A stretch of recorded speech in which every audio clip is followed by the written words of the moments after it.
Okay, आज की class में हम लोग जो बात करने वाले हैं, आज की क्लास में हम लोग एक लास्ट कांस्टेंट रिलेशन रह गया है, उसके बारे में बात करने वाले हैं और वो है हमारा वेज कांस्टेंट रिलेशन। ठीक है, तो आज हम लोग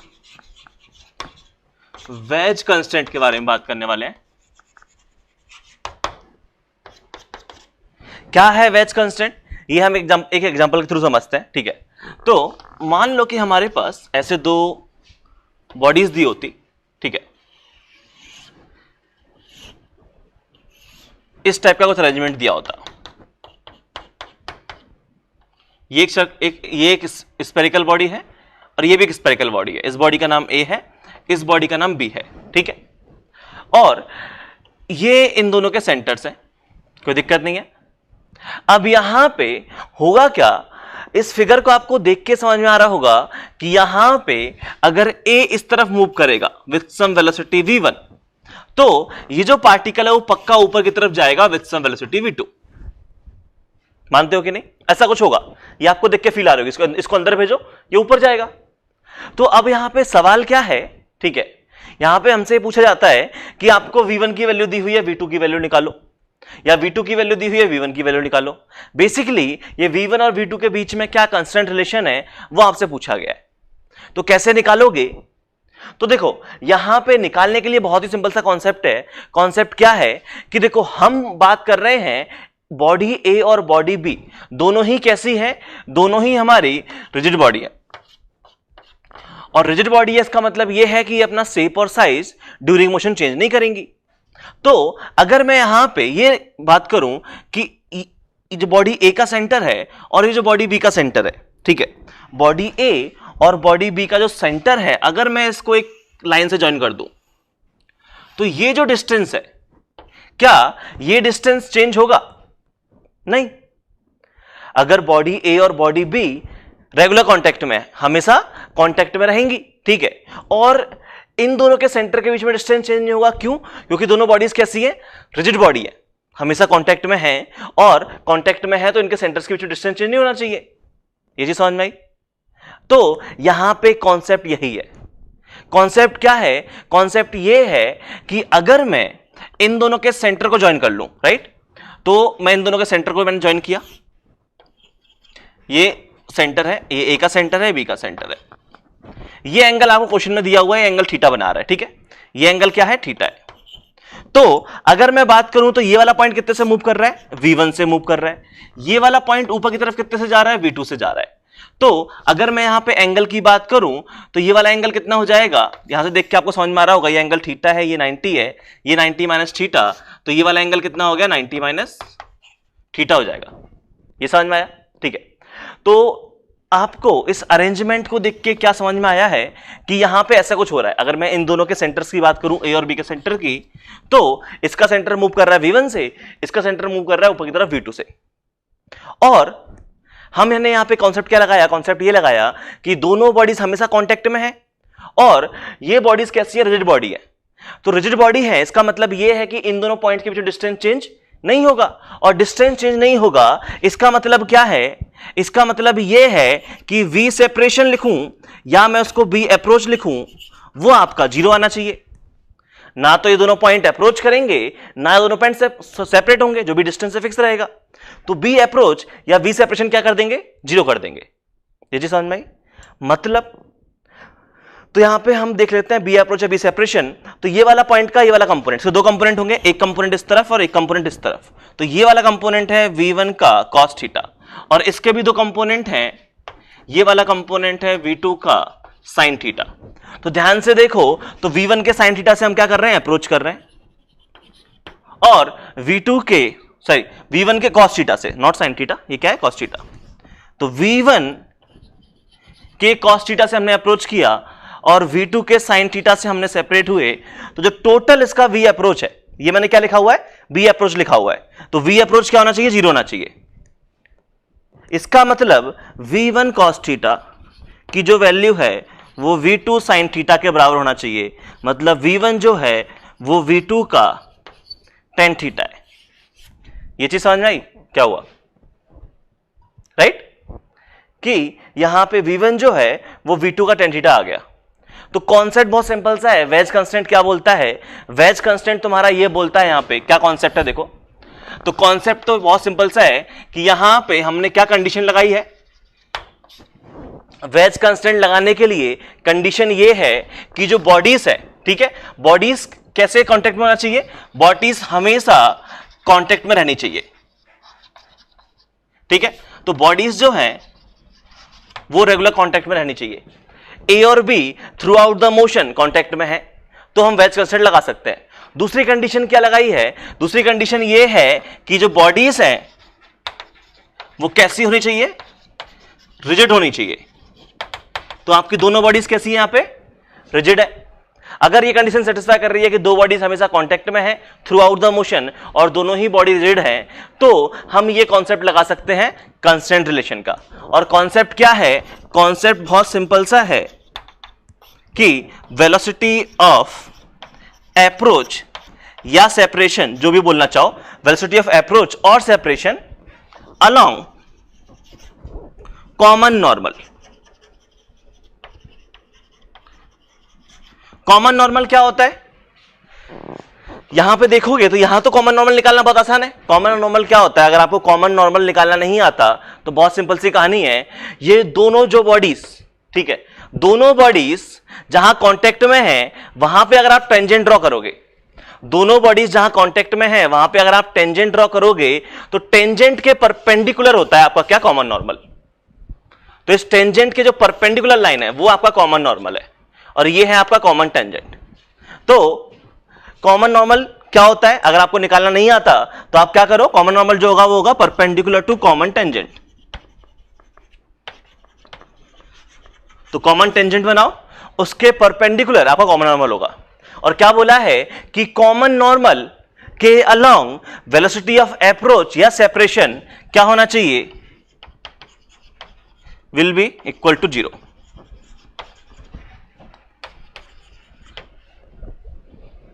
कॉमन नॉर्मल के अलोंग वेलोसिटी ऑफ अप्रोच या वेलोसिटी ऑफ सेपरेशन क्या होगा? 0 होगा, ठीक है। तो हम यहां पे ये कॉन्सेप्ट अप्लाई कर रहे हैं। मैं एक आध दो एग्जांपल से और करवाता हूं, उसके थ्रू अच्छे से समझ में आएगा। जैसे कि मान लेते हैं एक क्वेश्चन ये और होता हमारे पास कि इस बार हमारे पास ऐसे एक इंक्लाइन प्लेन दिया हुआ है, ठीक है, और यहां पे एक और स्फेरिकल बॉडी दी हुई है। इंक्लाइन प्लेन है और एक स्फेरिकल बॉडी है। फिर से बना देता हूं। नेक्स्ट एग्जांपल ये होता है कि स्फेरिकल बॉडी है और ये हमारे पास एक इंक्लाइन प्लेन दिया हुआ है और यहां पे एक दीवार है। तो क्या इस केस में, इसका नाम ए, इसका नाम बी, इस केस में देख के आपको ये समझ में आ रहा है कि अगर ये बॉडी ए इस तरफ आएगा V1 से, तो बॉडी B जो है वो ऊपर की तरफ जाएगा V2 से, राइट। ये अगर इस तरफ आएगा V1 से तो जो तुम्हारी बॉडी B है वो ऊपर की तरफ जाएगा V2 से। और क्वेश्चन में ये एंगल थीटा दिया हुआ है। अब आपसे पूछा गया कि ये बताओ यहां पे कांस्टेंट रिलेशन निकालो। तो कैसे निकालोगे कांस्टेंट रिलेशन? कांस्टेंट रिलेशन बहुत सिंपल सी कहानी है कि कॉमन नॉर्मल के अलोंग V अप्रोच या B सेपरेशन 0 कर दो। तो कॉमन नॉर्मल कैसे निकालेंगे? तो पहले तो हम कॉमन टेंजेंट निकाल सकते हैं। कॉमन टेंजेंट क्या है? ये है पॉइंट ऑफ कांटेक्ट, तो पॉइंट ऑफ कांटेक्ट के परपेंडिकुलर ये है हमारा कॉमन टेंजेंट, ठीक है। अब कॉमन टेंजेंट के परपेंडिकुलर ये है हमारा कॉमन नॉर्मल। ये समझ में आया? ये है हमारा कॉमन नॉर्मल, ये जो मैंने ये लाइन बनाई हुई है। तो हमको करना क्या है? कॉमन नॉर्मल के अलोंग, ठीक है। तो कॉमन नॉर्मल क्या है? मैं इधर ड्रॉ कर लेता हूं, इस डायरेक्शन में है हमारा, ये आ गया हमारा नॉर्मल। नॉर्मल क्या है? इस इंक्लाइन प्लेन के परपेंडिकुलर है, ठीक है। तो यहां पे अगर मैं इस पॉइंट की बात करूं तो ये वाला पॉइंट जो है वो ऊपर जा रहा है V2 से और ये वाला पॉइंट जो है वो इस तरफ आ रहा है V1 से। ये चीज समझ में आ रही है? ये वाला पॉइंट जो है, इस पॉइंट की बात करूं तो ये इस तरफ आ रहा है V1 से, इस वाले पॉइंट की बात करूं तो ऊपर जा रहा है V2 से। मुझे एंगल और देखना है, तो एंगल कैसे निकालोगे? तो यहां पे अगर आपको ये वाला इस पॉइंट का एंगल निकालना है तो आपको देख के समझ में आ रहा होगा कि कैसे देखोगे एंगल। तो यहां पे ये कहानी है, ठीक है। ये इंक्लाइन प्लेन है और ये वाला पॉइंट मूव कर रहा है V1 से, ये एंगल थीटा है, इसका मतलब ये एंगल थीटा है और ये एंगल थीटा है तो ये वाला एंगल भी क्या आ जाएगा? थीटा आ जाएगा। समझ में आया? बेसिक ट्रिग्नोमेट्री लगानी है। तो ये एंगल थीटा है।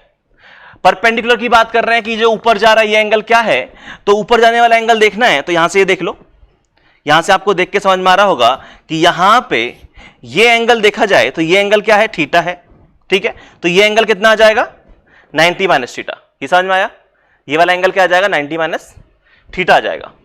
तो ये वाला जो एंगल है वो है आपका 90 माइनस थीटा। तो यहां पे बस आपको ट्रिग्नोमेट्री के थ्रू एंगल निकालना है, वो आप आराम से निकाल सकते हो। ये एंगल 90 माइनस थीटा है। ठीक है, अब कंपोनेंट्स कर लो। कंपोनेंट करोगे तो यहां पे दो कंपोनेंट आ जाएंगे, ये आ जाएगा V1 का cos थीटा और ये वाले दो कंपोनेंट आ जाएंगे, ये हो जाएगा V2 का sin थीटा। और हम क्या बात कर रहे हैं कि V अप्रोच क्या होना चाहिए, 0 होना चाहिए। आप B अप्रोच लिखो, B सेपरेशन लिखो, उससे फर्क पड़ता नहीं है। ये से अप्रोच कर रहा है कितने से, V1 cos थीटा से, और ये कितने से भाग रहा था, V2 sin थीटा से। क्या यही होगा V अप्रोच? इसकी वैल्यू किसके इक्वल कर दी, 0 के इक्वल कर दी, और इसकी वैल्यू 0 के इक्वल की। इसका मतलब V1 जो है वो आ गया V2 का tan थीटा। ये समझ में आया? तो कुछ इस टाइप से हम इन क्वेश्चंस को सॉल्व कर रहे होंगे, जहां पे हमारा काम है कॉमन टेंजेंट के परपेंडिकुलर निकालो कॉमन नॉर्मल, और कॉमन नॉर्मल के अलोंग जो वेलोसिटी ऑफ अप्रोच या वेलोसिटी ऑफ सेपरेशन जो भी आप लिखो उसको 0 कर दो। आई थिंक कॉन्सेप्ट समझ में आ रहा होगा। ठीक है, तो मैं पहले एक दो क्वेश्चन लिख रहा हूं जहां पे आपको कांस्टेंट रिलेशन निकालना है। ठीक है, और उसके बाद फिर हम आगे बात करेंगे। चलो, सामने दो क्वेश्चन लिखे हुए हैं। ठीक है, यहां पे क्या है, ये एंगल अल्फा पे इंक्लाइन प्लेन है, फिक्स है। ये एक एंगल बीटा पे इंक्लाइन प्लेन है, फिक्स है। दो बॉडी है, एक स्पेरिकल बॉडी है और एक ब्लॉक लगा हुआ है। ठीक है, ए और बी। ये जो ब्लॉक है इस इंक्लाइन प्लेन के पैरेलल आ रहा है नीचे की तरफ, और ये जो बॉल है ये इंक्लाइन प्लेन के पैरेलल ऊपर जा रही है। ठीक है, V1 और V2 पे कांस्टेंट रिलेशन बताना है। यहां पे आपको देख के समझ में आ रहा होगा, यहां पे क्या है, ए और बी दो बॉडी हैं। ये हमारे पास एक इंक्लाइन प्लेन है, एंगल थीटा, और ये एक हमारे पास परपेंडिकुलर डायरेक्शन में, वर्टिकल डायरेक्शन में मान लो कि हमारे पास एक ब्लॉक है। ठीक है, और ये मैंने क्या बनाया हुआ है, डैश डैश करके। इसका मतलब ये है कि इस तरफ से फिक्स है। ये जो ब्लॉक भी है वो ऊपर और नीचे मूव कर सकता है। तो जरा सोच के देखो, अगर मैं इस इंक्लाइन प्लेन को लेफ्ट की तरफ लेके आऊंगा, इस तरफ लेके आऊंगा, तो क्या ये ब्लॉक ऊपर की तरफ जाएगा? बिल्कुल। और अगर इस ब्लॉक को मैं इस तरफ लेके जाऊंगा तो ये ब्लॉक नीचे गिरेगा। आपसे यही पूछा गया है कि ये बताओ कांस्टेंट रिलेशन क्या है A1 और A2 में। ठीक है, तो दो क्वेश्चन है, सॉल्व करने के लिए टाइम मिलेगा 5 मिनट, फटाफट सॉल्व करो।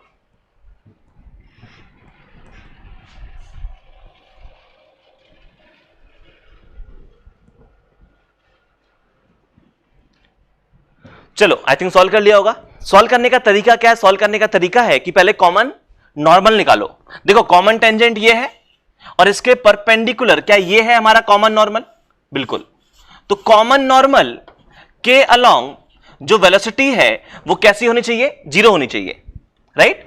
तो यहां पे अगर आप देखोगे तो ये है हमारा कॉमन नॉर्मल, ये इस तरफ आ रहा है वेलोसिटी V2 से, और ये ऐसे ऊपर की तरफ जा रहा है V1 से। बस आपको ये एंगल देखने हैं कि ये एंगल क्या है। तो यहां पे देख के समझ में आ रहा होगा कि ये वाला एंगल कितना हो जाएगा, बीटा हो जाएगा, और ये वाला एंगल कितना हो जाएगा, अल्फा हो जाएगा। देख के समझ में आ रहा है ज्योमेट्री। ठीक है, मतलब कंपोनेंट कर लो। ये वाला कंपोनेंट है V2 cos बीटा, ये है V1 cos अल्फा। तो यहां पे कॉन्सेप्ट सिंपल सा है कि V अप्रोच या V सेपरेशन 0 कर दो। तो ये कितने से अप्रोच कर रहा है, V2 cos बीटा से अप्रोच कर रहा है। तो V2 cos beta minus V1 cos alpha, ये कैसा होना चाहिए, 0 होना चाहिए। और ये 0 होना चाहिए, इसका मतलब क्या है कि यहां से V1 cos अल्फा जो है वो V2 cos बीटा के बराबर है। ये हमारा कांस्टेंट रिलेशन है। ये समझ में आया? तो इस क्वेश्चन का ये आंसर आ गया। सिमिलरली जो अगला क्वेश्चन दिया गया है, इस क्वेश्चन में क्या बोला गया है कि कांस्टेंट रिलेशन निकालो A1 और A2। A1 A2 क्या है, एक्सेलरेशन है। ठीक है, तो कैसे निकालते? तो हम देखते कॉमन नॉर्मल, ये है कॉमन टेंजेंट, इसके परपेंडिकुलर ये है आपका कॉमन नॉर्मल। ये समझ में आया? और ये कॉमन नॉर्मल है। तो अगर मैं कॉमन नॉर्मल के अलोंग बात करूं तो कॉमन नॉर्मल के अलोंग पार्टिकल जो है ये इस तरफ जा रहा है A1 से, और ये नीचे की तरफ आ रहा है A2 से। बस आपको क्या करना है, आपको बस एंगल निकालना है। तो यहां पे अगर मैं बात करूं A1, तो A1 ऐसे ऐसे बना लूं मैं इधर, तो ये एंगल थीटा है, तो ये एंगल थीटा, तो ये एंगल कितना आ गया 90 माइनस थीटा, ये वाला एंगल। मतलब ये वाला जो एंगल है वो है 90 माइनस थीटा। तो दो कंपोनेंट आ जाएंगे, इस तरफ आ जाएगा A1 का साइन थीटा और ये आ जाएगा A1 का कॉस थीटा। सिमिलरली इसके साथ बात करोगे तो यहां पे ये जो एंगल क्या आएगा, तो ये एंगल कैसे बनाया, तो यहां पे देख लो, इसको इस लाइन को नीचे लेके आ जाओ और इस लाइन को नीचे लेके आ गए, ये एंगल थीटा है, ये 90 है, ये 90 माइनस थीटा हो गया, राइट। और ये 90 माइनस थीटा हो गया, तो हमें किस साथ एंगल निकालना है, हमें निकालना है एंगल नॉर्मल के साथ में। तो ये वाला एंगल कितना हो गया था हमारा 90 माइनस थीटा, देखो ये वाला एंगल कितना हो गया था 90 माइनस थीटा, ये जो बनाया मैंने, तो ये एंगल कितना हो जाएगा, थीटा हो जाएगा। ये समझ में आया। बाकी ट्रिग्नोमेट्री सबको आती है तो आराम से निकाल लेना एंगल, ठीक है। तो ये यहां पे कितना हो जाएंगे, ये आ जाएगा A2 का कॉस थीटा और ये आ जाएगा A2 का साइन थीटा, ठीक है। अब यहां पे क्या बोल रहे हैं हम, V अप्रोच क्या होना चाहिए, 0 होना चाहिए। तो V अप्रोच 0 कर देते हैं, सॉरी A अप्रोच, वही सेम कांस्टेंट रिलेशन आएगा, जो कांस्टेंट रिलेशन वेलोसिटी के बीच में होगा वही कांस्टेंट रिलेशन एक्सेलरेशन के बीच में भी होगा। तो A अप्रोच 0 कर दूं, और A अप्रोच 0 कर दूं तो ये क्या लिखा हुआ है A1 साइन थीटा और ये क्या लिखा हुआ है A2 कॉस थीटा। तो अप्रोच लिखा हुआ है तो A2 cos theta minus A1 sine theta, इसकी वैल्यू 0, इसका मतलब A2 जो है वो है A1 का टेन थीटा, A2 जो है वो है A1 का टेन थीटा। तो यहां से हमने इस क्वेश्चन के भी कांस्टेंट रिलेशन निकाल लिए। अब देखो अच्छा क्वेश्चन क्या होता, अच्छा क्वेश्चन ये होता कि जब मैं इसी क्वेश्चन में ये पूछता find acceleration of each body, मैं यहां ये पूछ लेता find acceleration of each body. अगर मेरा ये सवाल होता तो कैसे सॉल्व करते, तो सुन लो। अगर यहां पे ये जो मैं करवा रहा हूं वो है application of constant relation, right, कि इसी सवाल में मुझे हर एक बॉडी का एक्सेलरेशन निकालना होता, तो ये कौन सा सवाल हो गया, एप्लीकेशन ऑफ कांस्टेंट रिलेशन का क्वेश्चन हो चुका है। कैसे करते हैं, इसमें तरीका क्या है कि सबसे पहले तो काम, स्टेप क्या है, फर्स्ट स्टेप है हमारा step number 1 find constant relation, यही होता है स्टेप नंबर 1। तो स्टेप नंबर 1 में कांस्टेंट रिलेशन क्या निकाला हमने, कांस्टेंट रिलेशन निकाल दिया कि A2 जो है वो आ गया A1 का टेन थीटा, मतलब ठीक है ये कांस्टेंट रिलेशन है। स्टेप नंबर 2 क्या है, right acceleration of each body, यही था, मतलब हमारी जो बॉडी A है वो इस तरफ जा रहा है A1 से, और ये जो बॉडी B है, बॉडी B, ये हमारा नीचे की तरफ आ रहा है A2 से। क्यों ना मैं इनको नाम दे दूं, A1 को मैं बोल देता हूं A0। अगर मैंने A1 को A0 बोल दिया तो A2 क्या हो जाएगा, ये हो जाएगा A0 का टेन थीटा, कोई दिक्कत नहीं है। उसके बाद क्या करना है, उसके बाद नेक्स्ट स्टेप होती है step number 3, draw FBD of each body and apply the condition, यही होता है। तो यहां पे हमें हर एक बॉडी का एफबीडी बनाना पड़ेगा नेक्स्ट स्टेप में। तो चलो हर एक बॉडी का एफबीडी बनाते हैं स्टेप नंबर 3। तो स्टेप नंबर 3 क्या होता है हमारा, हर एक बॉडी का एफबीडी बनाओ। तो एफबीडी बनाएंगे तो ये है हमारे पास बॉडी ए, और बॉडी ए की अगर मैं बात करूं तो यहां पे ये एंगल थीटा है। कौन कौन से फोर्स लग रहे हैं, तो यहां देखो, एक तो इसका खुद का एक mg लग रहा है और एक ऊपर की तरफ लग रहा है नॉर्मल, बट उससे मेरे को खास मतलब है नहीं, मेरे को इस नॉर्मल से मतलब है जो इन दोनों के बीच में नॉर्मल लग रहा है, उसको मैंने नाम दे दिया n0, ठीक है। तो यहां पे ये जो मेरा n0 है वो और फोर्स लग रहा होगा इस तरफ, तो इसको हटा दो मैं जो भी लिखा हुआ है। तो ये जो है वो नीचे की तरफ इस तरफ लग रहा होगा मेरा n0, कोई दिक्कत नहीं है। और क्या लग रहा होगा, और मेरा एक लग रहा है नीचे की तरफ mg और एक लग रहा है मेरा ऊपर की तरफ n1, जो ग्राउंड की वजह से नॉर्मल फोर्स लगा। यही फोर्सेस हैं, और कोई तो फोर्स है नहीं। अब यहां पे ये n0 किस एंगल पे लग रहा है, तो तुम देखोगे ये एंगल ये यहां से परपेंडिकुलर लगता है, नॉर्मल रिलेशन जो लगता है इसके परपेंडिकुलर लगता है। तो ये एंगल थीटा है, ये 90 है, 90 माइनस थीटा, तो ये एंगल क्या आगे बन गया, थीटा बन गया। तो आप इसके कंपोनेंट्स कर सकते हो, इसके कंपोनेंट करोगे, इस तरफ आ जाएगा n0 का cos थीटा और इस तरफ आ जाएगा n0 का sin थीटा। और ये कितने से मूव कर रहा है, ये हमारा जो पार्टिकल है वो इस तरफ मूव कर रहा है a0 से। FBD बना लिया, कंपोनेंट कर लिया, सब कुछ लिख लिया मैंने। सिमिलरली मैं बॉडी बी के लिए बात करूंगा तो बॉडी बी में आप देखो क्या हो रहा है। यहां पे ये हमारे पास बॉडी बी थी, ठीक है, और बॉडी बी में जो नॉर्मल फोर्स लगा है वो नॉर्मल फोर्स इसके परपेंडिकुलर लगा है, इस तरफ क्या लगा है, N0, और कितने एंगल पे है तो यहां देखोगे तो इसके परपेंडिकुलर लगा है N0, मतलब ये एंगल थीटा तो ये एंगल थीटा, तो ये एंगल कितना है 90 माइनस थीटा, तो ये जो एंगल है वो कितना है 90 माइनस थीटा, इस पे N0 लगा है। और कौन कौन से फोर्स लग रहे हैं इसको अभी मैं क्या कर देता हूं, वाइट से बना देता हूं, ठीक है। और देखो और क्या लग रहा है, एक नीचे की तरफ लग रहा है इसका खुद का mg, और कौन सा फोर्स लग रहा है, और इनकी वजह से एक नॉर्मल लग रहा होगा, राइट, एक नॉर्मल यहां से लग रहा होगा, एक नॉर्मल यहां से लग रहा होगा, क्योंकि ये इस तरफ भी तो मैंने क्या कर रखा है, ये मान लो फिक्स दीवार है, ठीक है, तो एक नॉर्मल यहां से आएगा N1, अच्छा N1 हो चुका है क्या, N1 हो चुका है, तो N2 लिख दो, इसको लिख दो N3, कोई दिक्कत नहीं है। और इस N के दो कंपोनेंट कर देते हैं तो ये आ जाएगा N0 का cos थीटा और ये आ जाएगा N0 का sin थीटा, और ये जो है वो A0 tan थीटा से नीचे आ रहा है। सबसे इंपॉर्टेंट पार्ट है जो मैंने अभी लिखा है, FBD बनाओ, FBD बना के कंपोनेंट कर लो अलोंग x अलोंग y, क्योंकि हमारा पार्टिकल का जो मोशन है वो x और y के अलोंग ही तो हो रहा है। अब क्या करना है, कंडीशन लिखनी है। इसके लिए कंडीशन क्या लिखूं मैं, तो देखो जिस डायरेक्शन में मोशन हो रहा है मुझे उसी डायरेक्शन में कंडीशन लिखने से फायदा है, तो इसके लिए कंडीशन जो आएगी वो आ जाएगी sigma fx is equals to mx। Sigma fx क्या है, x के अलोंग एक फोर्स लग रहा है n sin theta,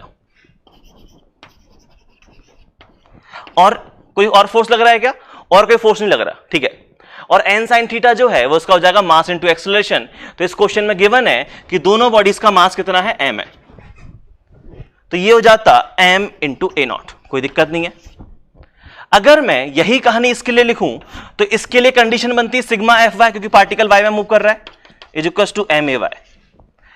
y direction में देखो कौन कौन से फोर्स लग रहे हैं, नीचे लग रहा है mg, ऊपर लग रहा है n0 cos थीटा, और पार्टिकल नीचे आ रहा है तो ये इक्वेशन बन जाएगी mg minus n0 cos theta, इसकी वैल्यू m इंटू इसका एक्सेलरेशन A0 tan थीटा। ये समझ में आया। अब क्या करो, ये दो इक्वेशन आ गई, आपको इनको सिंप्लीफाई करना है, और क्या करोगे सिंप्लीफाई करने के लिए यहां से n को एलिमिनेट कर देते हैं।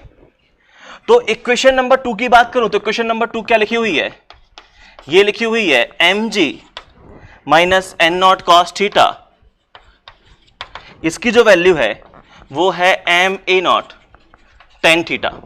n0 की वैल्यू यहां से छाप दूं मैं, n0 की वैल्यू यहां से छाप दूं तो ये हो जाएगा mg, n0 की वैल्यू क्या है ma0 divide by sin theta into cos theta, यही बन गया, कोई दिक्कत नहीं है। इसकी वैल्यू ma0 tan थीटा के बराबर, जरा ध्यान से देखो ये क्या लिखा हुआ है, ये लिखा हुआ है mg, इसकी वैल्यू ये कितना हो जाएगा, ये भी क्या लिखा हुआ है, ये हमारा लिखा हुआ cot थीटा, तो ये हो जाएगा ma0 tan theta plus ma0 cos upon sine क्या हो गया, cot थीटा हो गया, कोई दिक्कत नहीं है। अब आप चाहो तो इसको सिंप्लीफाई कर लो, यहां से m कैंसिल हो गया, ये आ गया g is equal to A0 sine theta by cos theta plus cos theta by sine theta, ये बन जाएगा साइन स्क्वायर थीटा, ये बन जाएगा cos स्क्वायर थीटा, ऊपर बन जाएगा 1, नीचे क्या बन जाएगा साइन थीटा cos थीटा। तो यहां से g की वैल्यू आ गई A0 1 divide by sine theta cos theta, तो यहां से A0 की वैल्यू क्या मिल गई, कहां लिखूं मैं A0 की वैल्यू, यहां लिख देता हूं, ठीक है। तो यहां से जो A0 की वैल्यू आ गई है वो कितनी आ गई है, वो आ गई है g sine theta cos theta, ये है हमारा A0, जिससे हमारा ये पार्टिकल मूव कर रहा है ब्लॉक ए। और अगर a डैश की बात करूं तो a डैश है A0 का tan थीटा, तो इसको हटा देते हैं और यहीं सॉल्व करते हैं, ठीक है। तो A0 जो आ गया वो आ गया हमारा g sine theta cos theta, ठीक है। और a डैश जो है वो क्या था हमारा, वो था हमारा A0 का tan थीटा, मतलब ये हो गया g sine theta cos theta sine theta by cos theta, cos से cos कैंसिल, ये कितना बन गया, ये बन गया g sin स्क्वायर थीटा, ये है हमारी a डैश की वैल्यू। तो हमने दोनों बॉडीज का जो एक्सेलरेशन है वो निकाल लिया। तो समझ में आया क्या किया यहां पे? वही कहानी है कि अगर आपको वेज कांस्टेंट रिलेशन पता है तो वेज कांस्टेंट रिलेशन के बाद तो सिंपल सी कहानी है, हर एक बॉडी का एफबीडी बनाया, इक्वेशन लिखी और सॉल्व कर दिया। ठीक है, तो ये क्वेश्चन था एप्लीकेशन ऑफ वेज कांस्टेंट का, कोई दिक्कत नहीं है। तो आई थिंक सबको समझ में आ गया होगा यहां तक। ठीक है, और यहां तक समझ में आ गया है तो अब हमारे जो कांस्टेंट रिलेशन है वो खत्म हो गए। ठीक है, और अब हम जो आगे बात करने वाले हैं वो हम लोग बात करने वाले हैं कि अगर हमारा फ्रेम जो है, हमारा ऑब्जर्वर जो है वो एक्सेलरेट कर रहा होता तो क्या कहानी होती। ठीक है, तो आज हम लोग नॉन इनर्शियल फ्रेम की बातें करेंगे, कोई दिक्कत नहीं है। तो सब मैं हटा रहा हूं, फिर हम लोग आगे बात कर रहे हैं। ठीक है,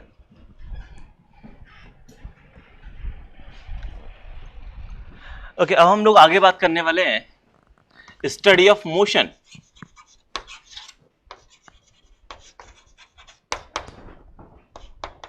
इन एक्सेलरेटिंग फ्रेम। और एक्सेलरेटिंग फ्रेम का मतलब क्या होता है? Non inertial frame.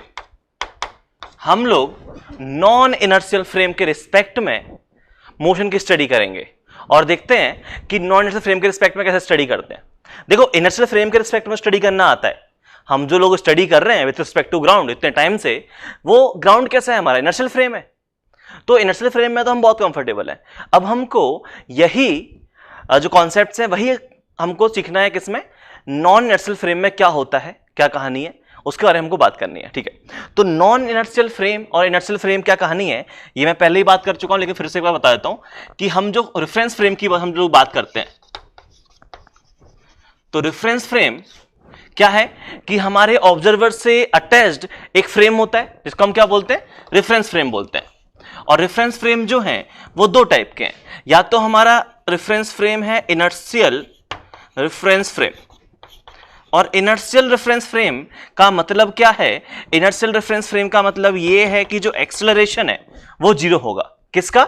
ऑब्जर्वर का, राइट? एक्सेलरेशन ऑफ ऑब्जर्वर ये क्या होता है हमारा? जीरो होता है। चलो इसको a equal to a of observer equal to zero, कोई दिक्कत नहीं है। और एक्सेलरेशन ऑब्जर्वर का जीरो होता है, इसका मतलब क्या है? इसका मतलब ये है कि या तो तुम्हारा जो ऑब्जर्वर है वो रेस्ट पे है, ऑब्जर्वर इज एट रेस्ट, और या फिर आपका जो ऑब्जर्वर है, observer is moving with constant velocity, right? दोनों केस पॉसिबल है। तो अगर आपका ऑब्जर्वर रेस्ट पे होता है या आपका ऑब्जर्वर कांस्टेंट वेलोसिटी से मूव कर रहा है तो हम लोग बात कर रहे हैं इनर्शियल फ्रेम है, जिसके बारे में हम लोग अच्छे से बात कर चुके हैं, अभी तक हमने यहीं पे स्टडी की है, कोई दिक्कत नहीं है। और दूसरा फ्रेम होता है हमारा कौन सा? Non inertial frame. Non inertial reference frame में क्या कहानी है? नॉन इनर्शियल रेफरेंस फ्रेम में आपका जो ऑब्जर्वर होगा उसका एक्सेलरेशन जीरो नहीं होगा। तो आज हमको इस वाले केस की बात करनी है कि अगर हमारे ऑब्जर्वर के पास एक्सेलरेशन हो तो मोशन ऑफ स्टडी कैसे करते हैं। ठीक है, चलो तो मैं इसको एक एग्जांपल के थ्रू स्टार्ट करता हूं। ठीक है, एक छोटा सा क्वेश्चन लेते हैं और फिर उसके थ्रू समझते हैं कि क्या कहानी होगी इनर्शियल और नॉन इनर्शियल फ्रेम में। ठीक है, क्वेश्चन बहुत सिंपल सा है कि ये हमारे पास एक लिफ्ट है और लिफ्ट में एक ब्लॉक है। ठीक है, और ब्लॉक का मास लेट्स सपोज हम ले लेते हैं, कितना लेना है तुम्हारी इच्छा है, 10 kg ले लेते हैं, कोई दिक्कत नहीं है। ब्लॉक का मास कितना है? 10 kg है। और ये जो लिफ्ट है वो ऊपर की तरफ क्या कर रही है? एक्सेलरेट कर रही है। कितने से एक्सेलरेट कर रही है? तो लेट्स सपोज ये एक्सेलरेट कर रही है 2 मीटर पर सेकंड स्क्वायर के एक्सेलरेशन से। और ये जो लिफ्ट है, इस लिफ्ट में एक इंसान बैठा हुआ है। ठीक है, जिसका एक इंसान लिफ्ट के अंदर बैठा हुआ है और एक इंसान लिफ्ट के बाहर बैठा हुआ है, ये ग्राउंड पे बैठा हुआ है। ठीक है, तो जो लिफ्ट के अंदर बैठा हुआ है, ठीक है, इसको अपन लोग बोल देते हैं क्या? छोटा भाई। ठीक है, तो एक है ये छोटा भाई और एक है हमारे पास मोटा भाई, दो है ऑब्जर्वर, एक का नाम छोटा भाई, एक का नाम मोटा भाई। ठीक है, अब हम छोटा भाई और मोटा भाई दोनों के रिस्पेक्ट में इस ब्लॉक को ऑब्जर्व करेंगे और ये ब्लॉक का नाम है ए। ठीक है, तो कहानी शुरू करते हैं। मैंने सबसे पहले पूछा किससे? मोटा भाई से, कि मोटा भाई ये बताओ, ये जो ब्लॉक लटका हुआ है तो यहां पे कुछ टेंशन आ रही होगी इस थ्रेड में, मुझे तो इस टेंशन की वैल्यू बता दो। तो मोटा भाई ने बोला कि सर बहुत सिंपल सी कहानी है, मेरे को फिजिक्स आती है और फिजिक्स आती है तो मैं आराम से निकाल सकता हूं। मैंने बोला निकाल के बताओ। तो मोटा भाई बोल रहा है, ठीक है, तो विथ रिस्पेक्ट टू मोटा भाई, देखो मोटा भाई ने क्या बोला कि सर मैं इसको देख रहा हूं इस ब्लॉक को, तो ये ब्लॉक जो है ये एक्सलेट कर रहा है ऊपर की तरफ 2 मीटर पर सेकंड से, ठीक है, क्योंकि उसको दिख रहा है कि ये लिफ्ट 2 मीटर पर सेकंड स्क्वायर से ऊपर जा रही है, मतलब ब्लॉक भी ऊपर जा रहा है 2 मीटर पर सेकंड स्क्वायर से।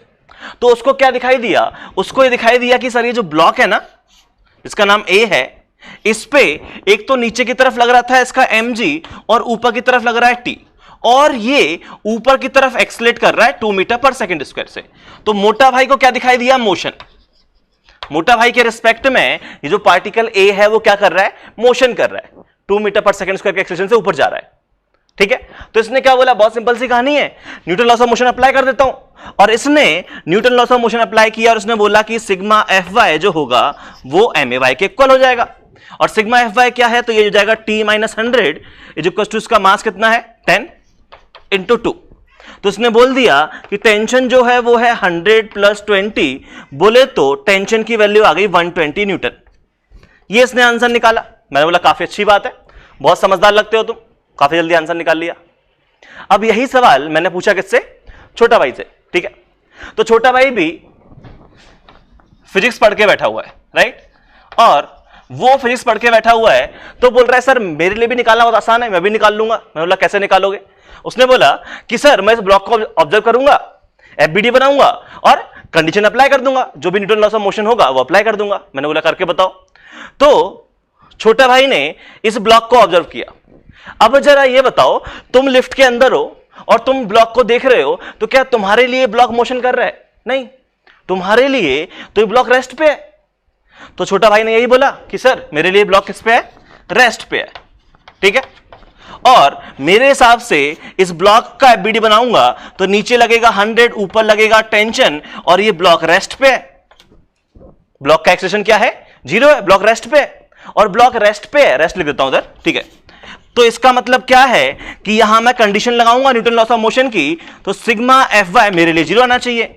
बोले तो t माइनस 100 इक्वल टू 0, तो t की वैल्यू 100 न्यूटन आनी चाहिए। मैंने बोला तो दिक्कत हो गई।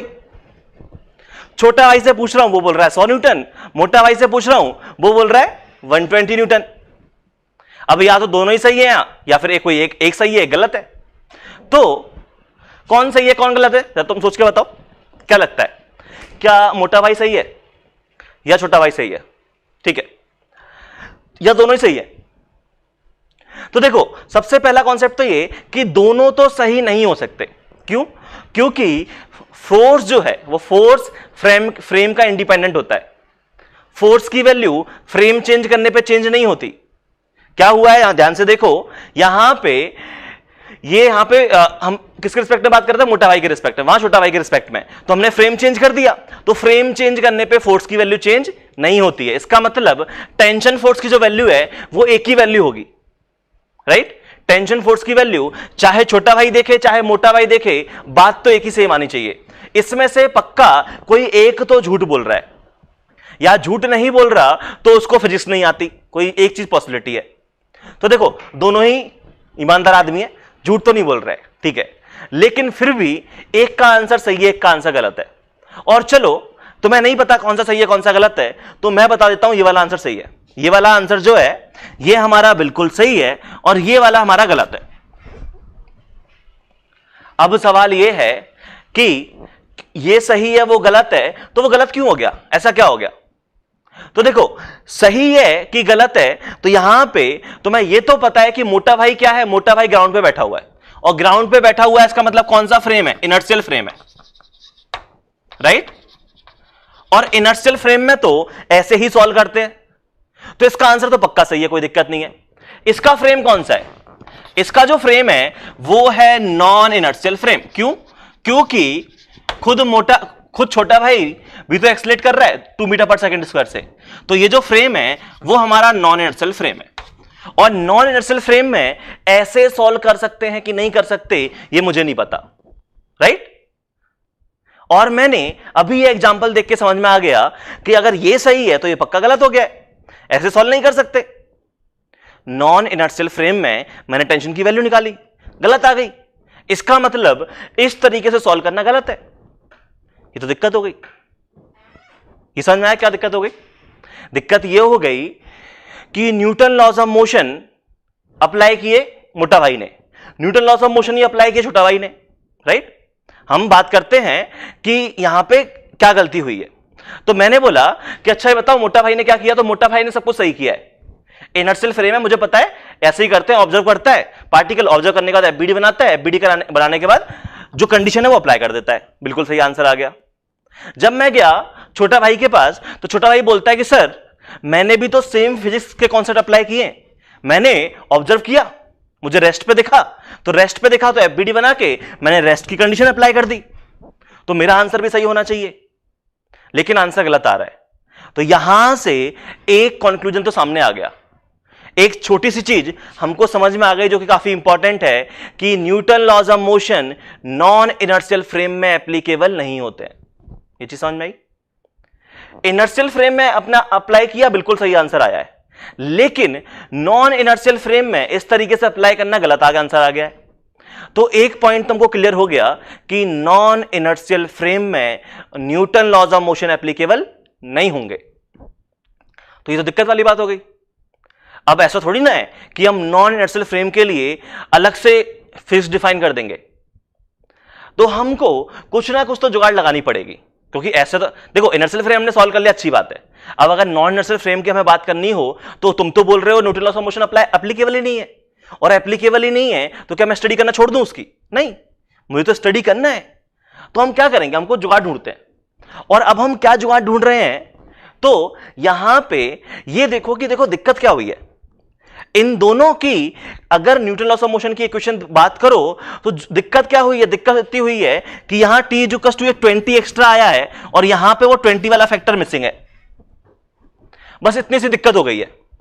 दिक्कत क्या हो गई है कि नॉन इनर्शियल फ्रेम में ये 20 नहीं आया।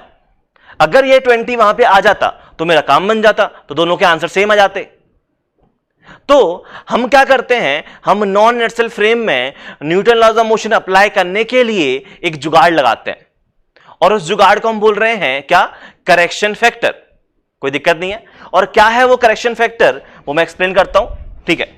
तो अगर मैं बात करूं करेक्शन फैक्टर की कि क्या मैं कुछ जुगाड़ लगा सकता हूं यहां पे, क्या मैं कुछ यहां पे करेक्शन कर दूं जिसकी हेल्प से Newton laws of motion applicable हो जाए नॉन इनर्शियल फ्रेम में भी, तो कैसे करेंगे? तो हमने बोला है 20 का फैक्टर मिसिंग है, और 20 का फैक्टर किस तरफ चाहिए, तो मैं यहां पे +20 चाहिए। इसका मतलब जिस डायरेक्शन में 100 लग रहा है उसी डायरेक्शन में 20 लगना चाहिए।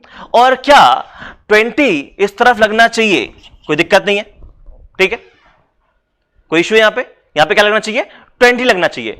और क्या 20 को मैं लिख सकता हूं, इसका मास कितना है 10, क्या मैं 20 को लिख सकता हूं 10 × 2?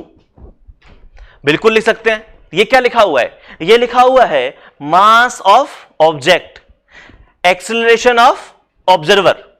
ये तो लिखा हुआ है mass of object, acceleration of observer. जो फ्रेम का एक्सेलरेशन है और ऑब्जेक्ट का मास है, दोनों का मल्टीप्लाई कर दो, इतना फोर्स नीचे की डायरेक्शन में लगना चाहिए।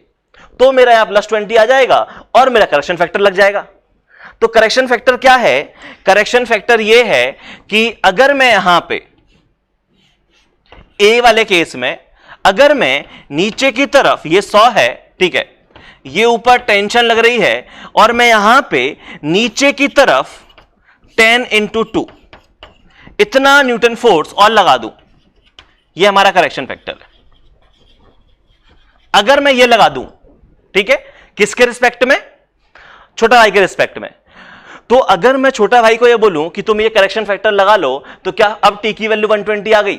अब टी की वैल्यू कितनी आ गई? अब टी की वैल्यू आ गई 100 + 20, तो अब टी की वैल्यू 120 आ गई। अब तो नॉन इनर्शियल फ्रेम में भी सही आंसर आने लग गया। तो हमने छोटी सी जुगाड़ क्या ढूंढी, हमने जुगाड़ ये ढूंढी कि नॉन इनर्शियल फ्रेम में Newton laws of motion applicable नहीं है, तो एप्लीकेबल करने के लिए हमने एक करेक्शन फैक्टर ढूंढ लिया, और वो करेक्शन फैक्टर है, ये क्या है, मास ऑफ ऑब्जेक्ट। ये क्या लिखा हुआ है, मास ऑफ ऑब्जेक्ट, और ये क्या लिखा हुआ है, mass of acceleration of frame, m into a कुछ लिखा हुआ है। क्या है अभी बात करूंगा इसके बारे में, लेकिन ये पॉइंट क्लियर हो गया कि एक करेक्शन फैक्टर की जरूरत हमको पड़ रही है। ठीक है, अगर सोचो, अगर यहां पे अगर जो हमारा लिफ्ट है, अगर हमारी लिफ्ट ऊपर की तरफ जाती 3 मीटर पर सेकंड से, 2 की जगह कितना होता, अगर 2 की जगह 3 मीटर पर सेकंड होता, ध्यान सुनना, अगर ये 2 की जगह 3 मीटर पर सेकंड होता, तो क्या यहां पे ये फैक्टर 30 आता, और ये फैक्टर 30 आता, तो क्या मेरा करेक्शन फैक्टर 30 होता, और करेक्शन फैक्टर 30 होता तो यहां पे 2 की जगह क्या आता, 3 आता। फिर ये समझ में आया ना, इसीलिए मैं इसको बोल रहा हूं, इसीलिए मैं इसको क्या बोल रहा हूं, इसीलिए मैं इसको बोल रहा हूं मास ऑफ ऑब्जेक्ट, और इसको बोल रहा हूं एक्सेलरेशन ऑफ ऑब्जेक्ट। ये है ऑब्जेक्ट, और एक्सेलरेशन ऑफ फ्रेम, फ्रेम बोल दो चाहे ऑब्जर्वर बोल दो, वो लिखा हुआ है। ठीक है, तो यहां पे इस छोटे से एग्जांपल से मेरे को एक चीज तो क्लियर हो गई। क्या है वो चीज, अभी मैं लिख के बता रहा हूं। और जो मेरे को चीज क्लियर हुई है वो बहुत ही सिंपल सी कहानी है कि Newton laws of motion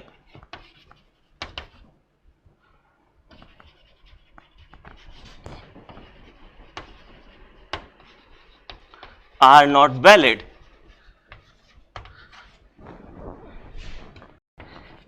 in non inertial frame, right. Non inertial frame में Newton laws of motion applicable नहीं है, और अगर ये वैलिड नहीं है तो क्या करना पड़ेगा, अगर हमको अप्लाई करना है न्यूटन लॉज ऑफ मोशन, तो to apply Newton laws of motion in non inertial frame we use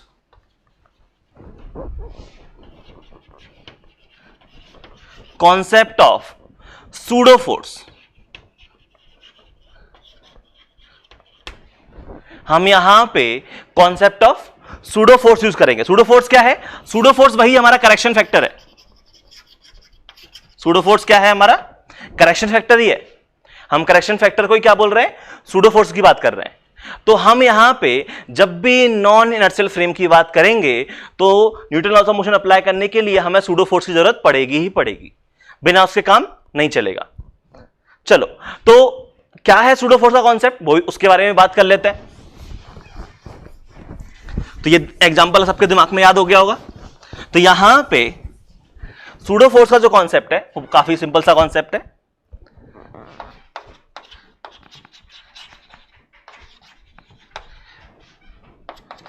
pseudo force जो है ये हमारा करेक्शन फैक्टर ही है, और ये कब एप्लीकेबल है, applicable only in non inertial frame. अगर आपका फ्रेम नॉन इनर्शियल होगा तभी ये वाला कॉन्सेप्ट एप्लीकेबल होगा, अदरवाइज ये कॉन्सेप्ट आप नहीं लगाओगे। ठीक है, और क्या है ये कॉन्सेप्ट, तो यहां पे ये कॉन्सेप्ट सिंपल सा है कि एक सूडो फोर्स एक्ट करेगा। सूडो फोर्स एक्ट करेगा मतलब क्या है कि जैसे मान लो अगर यही वाला मैं बात कर रहा था, यहां पे ये छोटा भाई था हमारा, ठीक है, और ये जो लिफ्ट है वो एक्सेलरेट कर रही है ए नॉट से, ठीक है, और ये इसका मास है, ऑब्जेक्ट का मास कुछ m है, ठीक है। तो यहां पे सूडो फोर्स का कॉन्सेप्ट क्या है, सूडो फोर्स का कॉन्सेप्ट ये है कि आपको एक करेक्शन फैक्टर लगाना पड़ेगा, और जो करेक्शन फैक्टर होगा वो एक फोर्स है, राइट। आपने 20 न्यूटन नीचे फोर्स लगाया था, राइट। तो जो करेक्शन फैक्टर है वो एक फोर्स है, और फोर्स में क्या होता है, एक मैग्नीट्यूड होता है, एक डायरेक्शन होता है। तो यहां पे अगर आप उसके मैग्नीट्यूड की बात करोगे कि जो करेक्शन फैक्टर का मैग्नीट्यूड है, मैग्नीट्यूड ऑफ सूडो फोर्स, ठीक है, तो मैग्नीट्यूड ऑफ सूडो फोर्स जो आएगा वो हो जाएगा कि जो फोर्स है इसका मैग्नीट्यूड इक्वल होगा किसका, mass of object multiply by acceleration of observer. Observer बोल दो चाहे फ्रेम बोल दो, इतना मैग्नीट्यूड का एक फोर्स लग रहा होगा। अच्छा, अब मेरे को बताओ कि जो फोर्स लग रहा है तो इस फोर्स के पास डायरेक्शन भी होगी, और आपने जो करेक्शन फैक्टर लगाया था, अगर आपको याद हो तो आपने करेक्शन फैक्टर कैसे लगाया था? आपने करेक्शन फैक्टर लगाया था नीचे की तरफ। तो जो डायरेक्शन है, अगर डायरेक्शन ऑफ सूडो फोर्स, क्या मैं डायरेक्शन जो है वो है opposite to the direction of opposite to the direction of acceleration of observer। ये जो ऑब्जर्वर का एक्सेलरेशन है उसकी अपोजिट डायरेक्शन में सूडो फोर्स लगाता। अगर ये लेफ्ट ऊपर जा रही थी तो छोटा भाई भी ऊपर जा रहा था, और छोटा भाई और ऊपर जा रहा था तो जब हमने छोटा भाई के रिस्पेक्ट में सॉल्व किया था हमने नीचे लगाया था सूडो फोर्स, और जब नीचे सूडो फोर्स लगाया था तो डायरेक्शन किस तरफ थी? नीचे तरफ लगाई थी ना हमने। इसका मतलब opposite to the acceleration of observer. तो यहां पे अगर मैं फाइनली बात करूं कि मेरा ये जो सूडो फोर्स आ रहा है वेक्टर फॉर्म में, ये आ रहा है mass of object into acceleration of observer vector form में, और डायरेक्शन अपोजिट है इसलिए माइनस साइन ये आएगा। और इस पर्टिकुलर क्वेश्चन में अगर मैं बात कर रहा हूं तो इस पर्टिकुलर क्वेश्चन में कहां लगा? तो हमने बोला ऊपर लगा टेंशन, नीचे लगा इसका mg, ठीक है, विथ रिस्पेक्ट टू छोटा भाई, और नीचे एक करेक्शन फैक्टर और लगा, नीचे एक करेक्शन फैक्टर और लगा, और जो किसके इक्वल है वो है इसका mass into acceleration a not के इक्वल है। तो यहां से सॉल्व करने पे t की जो वैल्यू आ गई वो आ गई mg plus ma, right? t की वैल्यू कितनी आ गई? mg plus ma। और क्या इसी चीज को मैं लिख सकता हूं m times g plus a, और g प्लस a क्या लिखा हुआ है? ध्यान से देखो, g इफेक्टिव क्या लिखा हुआ है? g plus a, g effective लिखा हुआ है। तो याद करो तुम्हें जो g इफेक्टिव का कॉन्सेप्ट सिखाया गया था बचपन में, जब हमने रिलेटिव मोशन की स्टार्टिंग की थी पढ़ाई, तो हमने जी इफेक्टिव का कॉन्सेप्ट पढ़ा था। जी इफेक्टिव कुछ नहीं है, जी इफेक्टिव सूडो फोर्स का ही कॉन्सेप्ट है। ये समझ में आया ना? तो चाहो तो आप जी इफेक्टिव यूज कर लो, चाहो तो आप सूडो फोर्स का कॉन्सेप्ट यूज कर लो, आपका आंसर सही आएगा। तो जब भी आपका नॉन इनर्शियल फ्रेम है, आप क्या यूज कर रहे हो? कॉन्सेप्ट ऑफ सूडो फोर्स, और इसी को मैं जी इफेक्टिव के नाम से पहले बता चुका हूं। ये समझ में आया? तो जी इफेक्टिव अलग से कोई कॉन्सेप्ट नहीं है, जी इफेक्टिव सूडो फोर्स ही है एक्चुअली। तो यहां पे हम इस तरीके से यूज कर रहे हैं इस कहानी को, कोई दिक्कत नहीं है। चलो तो मैं एक आध एग्जांपल्स और देख लेते हैं।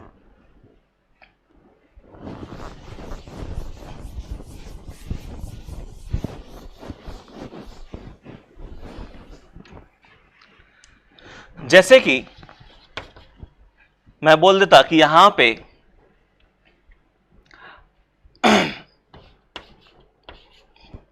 ये हमारे पास एक लिफ्ट वाला क्वेश्चन और कर लेते हैं, ठीक है, फिर एक अच्छा क्वेश्चन देखेंगे कि मान लो ये एक्सलेट कर रहा है 5 मीटर पर सेकंड स्क्वायर से, हमें यहाँ पे टेंशन निकालनी है, ठीक है, और हम यहाँ पे छोटा भाई के रिस्पेक्ट में ऑब्जर्व करेंगे, ठीक है, और इसका जो मास है वो है 5 kg। तो यहां पे अगर आप इसको विथ रिस्पेक्ट टू छोटा भाई बात कर रहे हैं जो कि हमारा नॉन इनर्शियल फ्रेम है, तो आप क्या करोगे? जब भी नॉन इनर्शियल फ्रेम होगा बिना कुछ किए शांति से इज्जत के साथ में क्या कर देना? सूडो फोर्स अप्लाई कर देना, ठीक है। सूडो फोर्स भूलना नहीं है। तो क्या करो, सिंपल सी कहानी है, ये बॉडी लो, इस पे ऊपर लगेगा टेंशन फोर्स, ये 5 kg है तो इसका खुद का एक mg लग जाएगा और साथ में लगेगा एक सूडो फोर्स। और सूडो फोर्स कितना होगा? तो यहां पे सूडो फोर्स की अगर मैं बात करूं तो सूडो फोर्स कितना होगा? Mass of object, mass of object, acceleration of frame, तो मास ऑफ ऑब्जेक्ट 5 है, एक्सेलरेशन ऑफ फ्रेम भी 5 है, कितना आ गया? 25 न्यूटन। तो नीचे की तरफ 25 न्यूटन लग जाएगा। इसका मतलब टेंशन की वैल्यू, तो with respect to C observe करोगे, तो विथ रिस्पेक्ट टू सी किस में है? ये रेस्ट में ही तो है। सी ने इसको देखा, इसको तो रेस्ट पे लगा, और इसको रेस्ट पे लगा, तो इसने बोला टोटल फोर्स 0 होना चाहिए, तो टोटल फोर्स 0 होना चाहिए, मतलब नीचे कितना लग रहा है? 75, तो टेंशन भी कितनी आ जाएगी? 75 न्यूटन। ये समझ में आ गया? तो इस तरीके से हम सूडो फोर्स लगा सकते हैं। आप चाहो तो जी इफेक्टिव लगा लो तो भी सेम आंसर आने वाला है ना। और देख लो यहां पे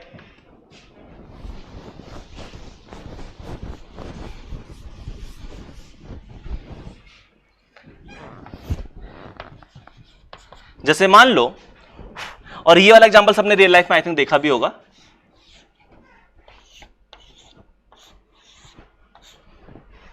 ये एक ट्रक है, ठीक है, और ट्रक क्या किया है, ट्रक यहां पे पहले रेस्ट पे था, ठीक है, और यहां ट्रक पे ये जो सरफेस है यहां पे आइस भरी हुई है, यहां पे क्या है, आइस है। तो आइस का मतलब क्या है कि यहां पे फ्रिक्शन फोर्स नहीं होगा। ये सरफेस मैंने कैसे बना दी है, स्मूथ सरफेस बना दी है, ठीक है, ये सरफेस जो है मेरी स्मूथ है, आइस है तो स्मूथ सरफेस है, और इसके ऊपर दो ब्लॉक रखे हैं, एक ब्लॉक ए रखा हुआ है और एक ब्लॉक बी रखा हुआ है। ये 5 kg और ये 10 kg सिर्फ रखे हुए हैं ऐसे, कोई दिक्कत नहीं है। अब मैंने क्या किया, अब मैंने ट्रक को एक्सीलरेट कर देना स्टार्ट कर दिया आगे की तरफ 10 मीटर पर सेकंड स्क्वायर से, और जैसे ही ट्रक एक्सीलरेट करेगा तो क्या कहानी होगी, ठीक है। तो यहां पे अगर मैं बात करूं तो अगर हम ट्रक के रिस्पेक्ट में ऑब्जर्व करेंगे, राइट, अगर मैं with respect to truck observe करूं तो विथ रिस्पेक्ट टू ट्रक क्या होगा, ये जो ब्लॉक ए और ब्लॉक बी हैं, ब्लॉक ए पे पीछे की तरफ एक सूडो फोर्स लगेगा, और कितना लगेगा, इसका मास इंटू ट्रक का एक्सेलरेशन, इसका मास है 5, ट्रक का एक्सेलरेशन है 10, तो पीछे की तरफ 50 न्यूटन फोर्स लग जाएगा। सिमिलरली अगर मैं बी की बात करूं, ठीक है, तो बी पे पीछे की तरफ ट्रक आगे जा रहा है तो सूडो फोर्स लगेगा पीछे की तरफ, कितना लग जाएगा, इसका मास इंटू एक्सेलरेशन बोले तो 100 न्यूटन फोर्स लग जाएगा। तो क्या होगा, होगा ये, फिर ब्लॉक ए पीछे की तरफ गिर जाएगा ट्रक से बाहर निकल के, और ब्लॉक बी ट्रक से निकल के बाहर गिर जाएगा। होता भी तो ये रियल लाइफ में, जरा देखो, तुमने देखा होगा कि जब भी ट्रक में माल लोड करते हैं तो उसको बांधते हैं, राइट, या तो उसको क्लोज पैक कर दो, और क्लोज पैक नहीं कर रहे हो तो आपको यहां पे सपोर्ट सिस्टम लगाना पड़ता है, या तो आप रोप के थ्रू बांध देते हो या कुछ और सिस्टम लगाते हो सपोर्ट के लिए। वो क्यों लगाते हो, क्योंकि होगा क्या कि ट्रक मूव करेगा, तो ट्रक मूव करेगा तो ट्रक के रिस्पेक्ट में अगर आप ऑब्जर्व करोगे तो एक सूडो फोर्स लग जाएगा पीछे की तरफ, और पीछे की तरफ सूडो फोर्स लग रहा है, ठीक है। सरफेस मैंने कैसे मानी है, स्मूथ सरफेस मानी है, रियल लाइफ में फ्रिक्शन होता है यहां पे, ठीक है, तो स्मूथ सरफेस मानी है, तो पीछे इस फोर्स को बैलेंस करने वाला कोई नहीं है, और इस फोर्स को बैलेंस करने वाला कोई नहीं है, तो क्या होगा, ये पीछे की तरफ गिर जाएंगे, ये तो होता है, ठीक है। और अगर मैं इसको with respect to ground observe करूं तो क्या होगा, अगर मैं with respect to ground observe करूं तो ये ब्लॉक है जहां पे रखे हुए वहीं रखे रहेंगे, ध्यान सुनना, अगर मैं ऐसी चीज को with respect to ground observe करूं तो क्या हो रहा है, विथ रिस्पेक्ट टू ग्राउंड ए जो है इस पे कोई फोर्स नहीं है, और बी जो है इस पे कोई फोर्स नहीं है, तो ए और बी रेस्ट में है, और ए और बी रेस्ट में है मतलब वो इसी पोजीशन पे रखे रहेंगे जिस पोजीशन पे रखे हुए हैं, और ट्रक आगे मूव कर रहा है तो ट्रक आगे निकल जाएगा, ये ब्लॉक यहीं का नहीं नीचे गिर जाएगा, ये ब्लॉक यहीं का नीचे गिर जाएगा, तो वही तो हुआ, ट्रक से गिर गए। मैंने जब with respect to truck observe किया तभी तो ये बताया कि ये भी ट्रक से नीचे गिर जाएगा, ये भी ट्रक से नीचे गिर जाएगा, और ग्राउंड के रिस्पेक्ट में भी क्या हो गया, ये मोशन नहीं कर रहे हैं, तो जहां पे रखे हुए वहीं रखे रहेंगे, तो ट्रक आगे निकल जाएगा, ये ब्लॉक नीचे गिर जाएगा तुरंत ही, और ये ब्लॉक नीचे गिर जाएगा तुरंत ही। ये समझ में आया? तो इस तरीके की कहानी चल रही होगी, ठीक है। अब मैं कुछ क्वेश्चन लिख रहा हूं जो आपको सॉल्व करने हैं, तो आपको ये समझ में आ गया होगा पूरी इस कॉन्सेप्ट में, क्या छोटा सा कॉन्सेप्ट है सूडो फोर्स का। वो कॉन्सेप्ट ये है कि अगर फ्रेम तुम्हारा कैसा है, एक्सेलरेट कर रहा है, नॉन इनर्शियल फ्रेम है, तो आप एक सूडो फोर्स लगाओ और जैसे नॉर्मली सॉल्व करते हो वैसे नॉर्मली सॉल्व कर दो, बस सूडो फोर्स का ध्यान रखना है, ठीक है। चलो, तो मैं कुछ क्वेश्चन लिख रहा हूं, वो सॉल्व करने हैं। चलो, इससे पहले कि मैं कुछ क्वेश्चन लिखूं, मैं एक छोटा सा एग्जांपल और सॉल्व करवा देता हूं, फिर मैं आगे क्वेश्चन लिखूंगा, ठीक है।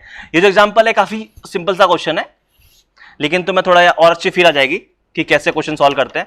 जैसे मान लो ये एक ब्लॉक है, ठीक है, ये एक ब्लॉक है, इसका मास होता कैपिटल एम, ठीक है, और इसके ऊपर एक स्मॉल एम मास का एक और ब्लॉक रखा हुआ है, ये एंगल थीटा है।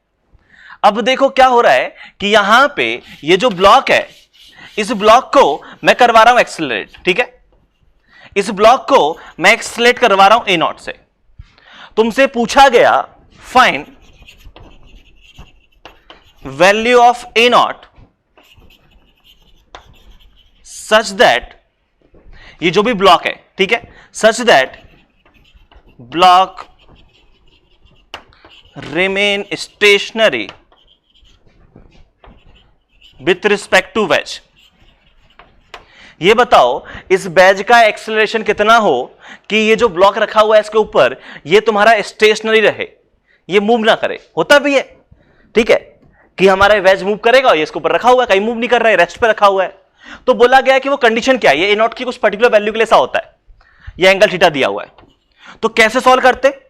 तो देखो इस क्वेश्चन को आप सॉल्व कर सकते हो ग्राउंड के फ्रेम में, और इसको आप चाहो तो सॉल्व कर सकते हो विथ रिस्पेक्ट टू वेज। तो मैं आपको दोनों फ्रेम में सॉल्व करके बता रहा हूं, ठीक है। ग्राउंड के फ्रेम में सॉल्व करना आपको बचपन से आता है, ठीक है। तो इसको सॉल्व करने का मेथड नंबर 1 हो सकता है कि आप इसको with respect to ground solve करते, और with respect to ground solve करते तो अगर इस वाले ब्लॉक को रेस्ट पे रहना है इसके रिस्पेक्ट में, तो करना क्या है, अगर ये वेज A0 से आगे जाएगा तो क्या इसको भी A0 से आगे जाना पड़ेगा, तभी तो रेस्ट पे रहेगा, वरना गिर जाएगा। तो अगर ये ब्लॉक A0 से आगे जा रहा है तो ये भी A0 से आगे जाना चाहिए, ठीक है। वो क्या है, स्टेशनरी है, किसके रिस्पेक्ट में, वेज के रिस्पेक्ट में स्टेशनरी है, ग्राउंड के रिस्पेक्ट में स्टेशनरी नहीं है। ये समझ में आया ना? इसका मतलब ये वाला जो ब्लॉक है, इसका मतलब ये हुआ कि ये वाला जो ब्लॉक है जो यहां पे रखा हुआ है, ये इस तरफ एक्सेलरेट कर रहा है A0 से। ये समझ में आ गया? कोई दिक्कत नहीं है। अब यहां पे कैसे सॉल्व करोगे, तो बहुत सिंपल सी कहानी, आप इसका FBD बना दो। इसका FBD बनाओगे तो यहां इस पे परपेंडिकुलर लगेगा एक नॉर्मल फोर्स, और ये लगेगा इस तरफ mg, और यहां पे मैं कंपोनेंट्स कर दूं, यहां पे मैं कंपोनेंट्स कर दूंगा तो ये एंगल कितना है जिस एंगल पे फोर्स एक्ट कर रहा है। तो ये देखो नॉर्मल फोर्स यहां से ऐसे परपेंडिकुलर लग रहा है, ठीक है, ये नॉर्मल है, ये एंगल थीटा है, तो ये एंगल थीटा, तो ये एंगल कितना आ गया 90 माइनस थीटा। तो अगर मैं नॉर्मल के कंपोनेंट करूंगा तो ये आ जाएगा 90 माइनस थीटा। तो यहां पे नॉर्मल के दो कंपोनेंट होंगे, ये आ जाएगा n का cos थीटा और ये आ जाएगा n का sin थीटा। और विथ रिस्पेक्ट टू ग्राउंड अगर मैं ऑब्जर्व कर रहा हूं तो यहां पे क्या कंडीशन लगेगी, यहां पे सिंपल सी कंडीशन लगेगी कि sigma F X is equal to M X, X के लॉन्ग तो एक्सलेट कर रहा है पार्टिकल, तो सिग्मा एफ एक्स क्या है, एन साइन थीटा। इसकी वैल्यू एम ए एक्स कितना है, A0, कोई दिक्कत नहीं है। और यहां पे मैं कंडीशन लगाऊं तो सिग्मा एफ वाई क्या आ जाएगा, सिग्मा एफ वाई 0 आना चाहिए, क्योंकि पार्टिकल वर्टिकल डायरेक्शन में मोशन नहीं कर रहा है ये ब्लॉक जो है। तो सिग्मा एफ वाई 0 किया, इसका मतलब एन कॉस थीटा, इसकी जो वैल्यू है वो mg के इक्वल आ गई। क्या कर दूं मैं, इक्वेशन नंबर 1 और इक्वेशन नंबर 2 को डिवाइड कर देता हूं। इक्वेशन नंबर 1 और इक्वेशन नंबर 2 को मैंने डिवाइड कर दिया तो यहां से क्या रिलेशन निकल के आया, ये आया इस तरह बन जाएगा sign theta by cos theta हो जाता है, sorry sine theta by cos theta tan theta हो जाएगा, और ये कितना आ जाएगा, ये आ जाएगा a बाय जी। मतलब A0 की जो वैल्यू है वो आ गई जी टेन थीटा। आपको इसको जी टेन थीटा से एक्सलेट करना पड़ेगा, ठीक है, तभी जाके रेस्ट पे रहेगा, अदरवाइज ये गिर जाएगा। कोई दिक्कत नहीं है। ये हमने ग्राउंड के फ्रेम में सॉल्व कर लिया, सबको आता है। अच्छा सॉरी, अब अगर मैं इसी क्वेश्चन को सॉल्व करने को बोलूं कि आप वेज के रिस्पेक्ट में सॉल्व करो, और अब बताओ कैसे सॉल्व करोगे, तो वेज के रिस्पेक्ट में भी कहानी की बात कर लेते हैं कि अगर मैं इसी क्वेश्चन को वेज के रिस्पेक्ट में सॉल्व करता तो मेथड नंबर 2 जो है वो है कि इस क्वेश्चन को हम with respect to wedge solve कर रहे हैं, और वेज के रिस्पेक्ट में ये जो ब्लॉक है वो किस पे है, रेस्ट पे है। वेज के रिस्पेक्ट में ब्लॉक किस में, रेस्ट में है। तो आपने ये फिर से ये ब्लॉक बनाया, यहां पे इस ब्लॉक पे ये लगा नॉर्मल फोर्स और ये नीचे की तरफ लगा mg। क्या कुछ और कहानी हो रही है यहां पे इस ब्लॉक के साथ में, इस ब्लॉक पे एक फोर्स और लग रहा है, कौन सा, सिंस हम वेज के रिस्पेक्ट में बात कर रहे हैं और वेज हमारा कैसा है, नॉन इनर्शियल फ्रेम है, इसका मतलब आपको सूडो फोर्स भी लगाना पड़ेगा। ये समझ में आया ना? यहां पे आपको सूडो फोर्स भी लगाना पड़ेगा। तो इस पे एक सूडो फोर्स और एक्ट करेगा। मैं एक और कलर का चॉक ले लेता हूं। सूडो फोर्स इस पे एक्ट करेगा तो फ्रेम किस तरफ जा रहा है? आगे की तरफ। तो सूडो फोर्स किस तरफ लगेगा? पीछे की तरफ। मतलब सूडो फोर्स जो है वो इस तरफ कहीं लगेगा, ऐसे। तो सूडो फोर्स पीछे की तरफ लग रहा है। कितना? इसका मास इनटू फ्रेम का एक्सेलरेशन। ये समझ में आया? और ध्यान से देखो, यहां पे इसके हम कंपोनेंट्स कर लेते हैं। ये एंगल क्या था? 90 माइनस थीटा था। तो एन के दो कंपोनेंट हो जाएंगे, एन का साइन थीटा, एन का कॉस थीटा। और ये जो ब्लॉक है वो हमारा रेस्ट में। तो यहां कंडीशन क्या लगेंगी? यहां कंडीशन सिंपल सी लगेगी कि सिग्मा एफ एक्स 0 और सिग्मा एफ वाई 0। तो हम यहां पे कंडीशन लगा देते हैं कि सिग्मा एफ एक्स 0। इससे पहले कि मैं क्वेश्चन लिखूं, यहां पे मैंने कुछ कंपोनेंट गलत कर दिए, उनको मैं सही कर लेता हूं। ये 90 माइनस थीटा है, तो ये कंपोनेंट आ जाएगा साइन थीटा, और ये कंपोनेंट क्या आ जाएगा? Cos theta. अब कंपोनेंट कर लो, ठीक है? तो सिग्मा एफ एक्स अप्लाई किया, तो सिग्मा एफ एक्स अप्लाई किया तो एन साइन थीटा, इसकी वैल्यू एम ए नॉट आ गई। और अगर आप वाई डायरेक्शन में बात करोगे तो वाई डायरेक्शन में भी पार्टिकल रेस्ट पे है, राइट? तो सिग्मा एफ वाई 0 कर दो, इसका मतलब एन का कॉस थीटा, इसकी वैल्यू एम जी आ गई। और जरा ध्यान से देखो, जो हमने ग्राउंड के रिस्पेक्ट में इक्वेशन निकाली थी, सेम इक्वेशन वेज के रिस्पेक्ट में आई है। तो देखो, मैथमेटिकली सॉल्व तो सेम हो रहा है, बस फिजिकली सोचने का तरीका चेंज हो गया है। ग्राउंड के रिस्पेक्ट में ये ब्लॉक एक्सेलरेट कर रहा था ए नॉट से, ठीक है? तो हमने F equals to M A वाली इक्वेशन लगा दी थी, है ना? और यहां पे अगर वेज के रिस्पेक्ट में बात की जाए तो रेस्ट पे है, तो सिग्मा एफ इक्वल टू 0 वाली कंडीशन लगा दी। बस सोचने का तरीका चेंज हो गया है, लेकिन हम फाइनली इक्वेशन तो सेम ही आ रही है, राइट? कोई दिक्कत नहीं है। तो चाहे आप इनर्शियल फ्रेम में सॉल्व करो, चाहे आप नॉन इनर्शियल फ्रेम में सॉल्व करो, उससे क्वेश्चन के आंसर पे कोई फर्क नहीं पड़ेगा। ये समझ में आया? बस याद रखना कि नॉन इनर्शियल फ्रेम में सॉल्व करते टाइम आपको सूडो फोर्स लगाना पड़ता है। इसको हम फर्दर सॉल्व कर लेते हैं, और फर्दर सॉल्व करेंगे तो यहां से डिवाइड कर दो तो कितना आ गया? टेन थीटा, इसकी वैल्यू ए नॉट बाय जी। मतलब ए नॉट की वैल्यू जो है वो आ गया जी टेन थीटा। तो इस तरीके से हमने क्वेश्चन सॉल्व किया।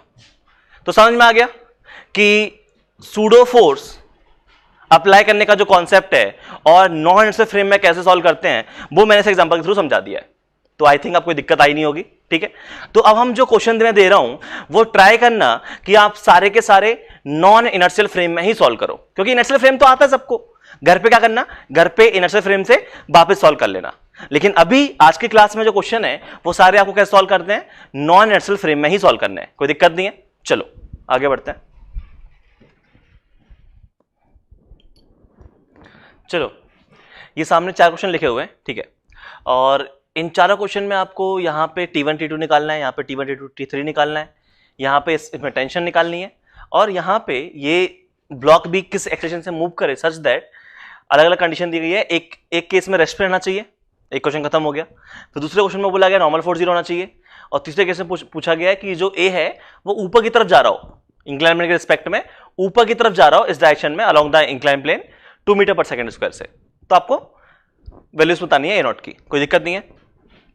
अब देखो, क्वेश्चन नंबर 2 जो है और क्वेश्चन नंबर 3 है, इसको आप जी इफेक्टिव से करना चाहो तो जी इफेक्टिव से भी कर सकते हो, या फिर आप चाहो तो सूडो फोर्स से, तो उससे भी कर सकते हो, क्योंकि दोनों चीजें सेम ही है, राइट? तो जैसे करने की इच्छा है वैसे कर लो, पर फटाफट सॉल्व करो। 4 क्वेश्चन है, सॉल्व करने का टाइम मिलेगा 10 मिनट।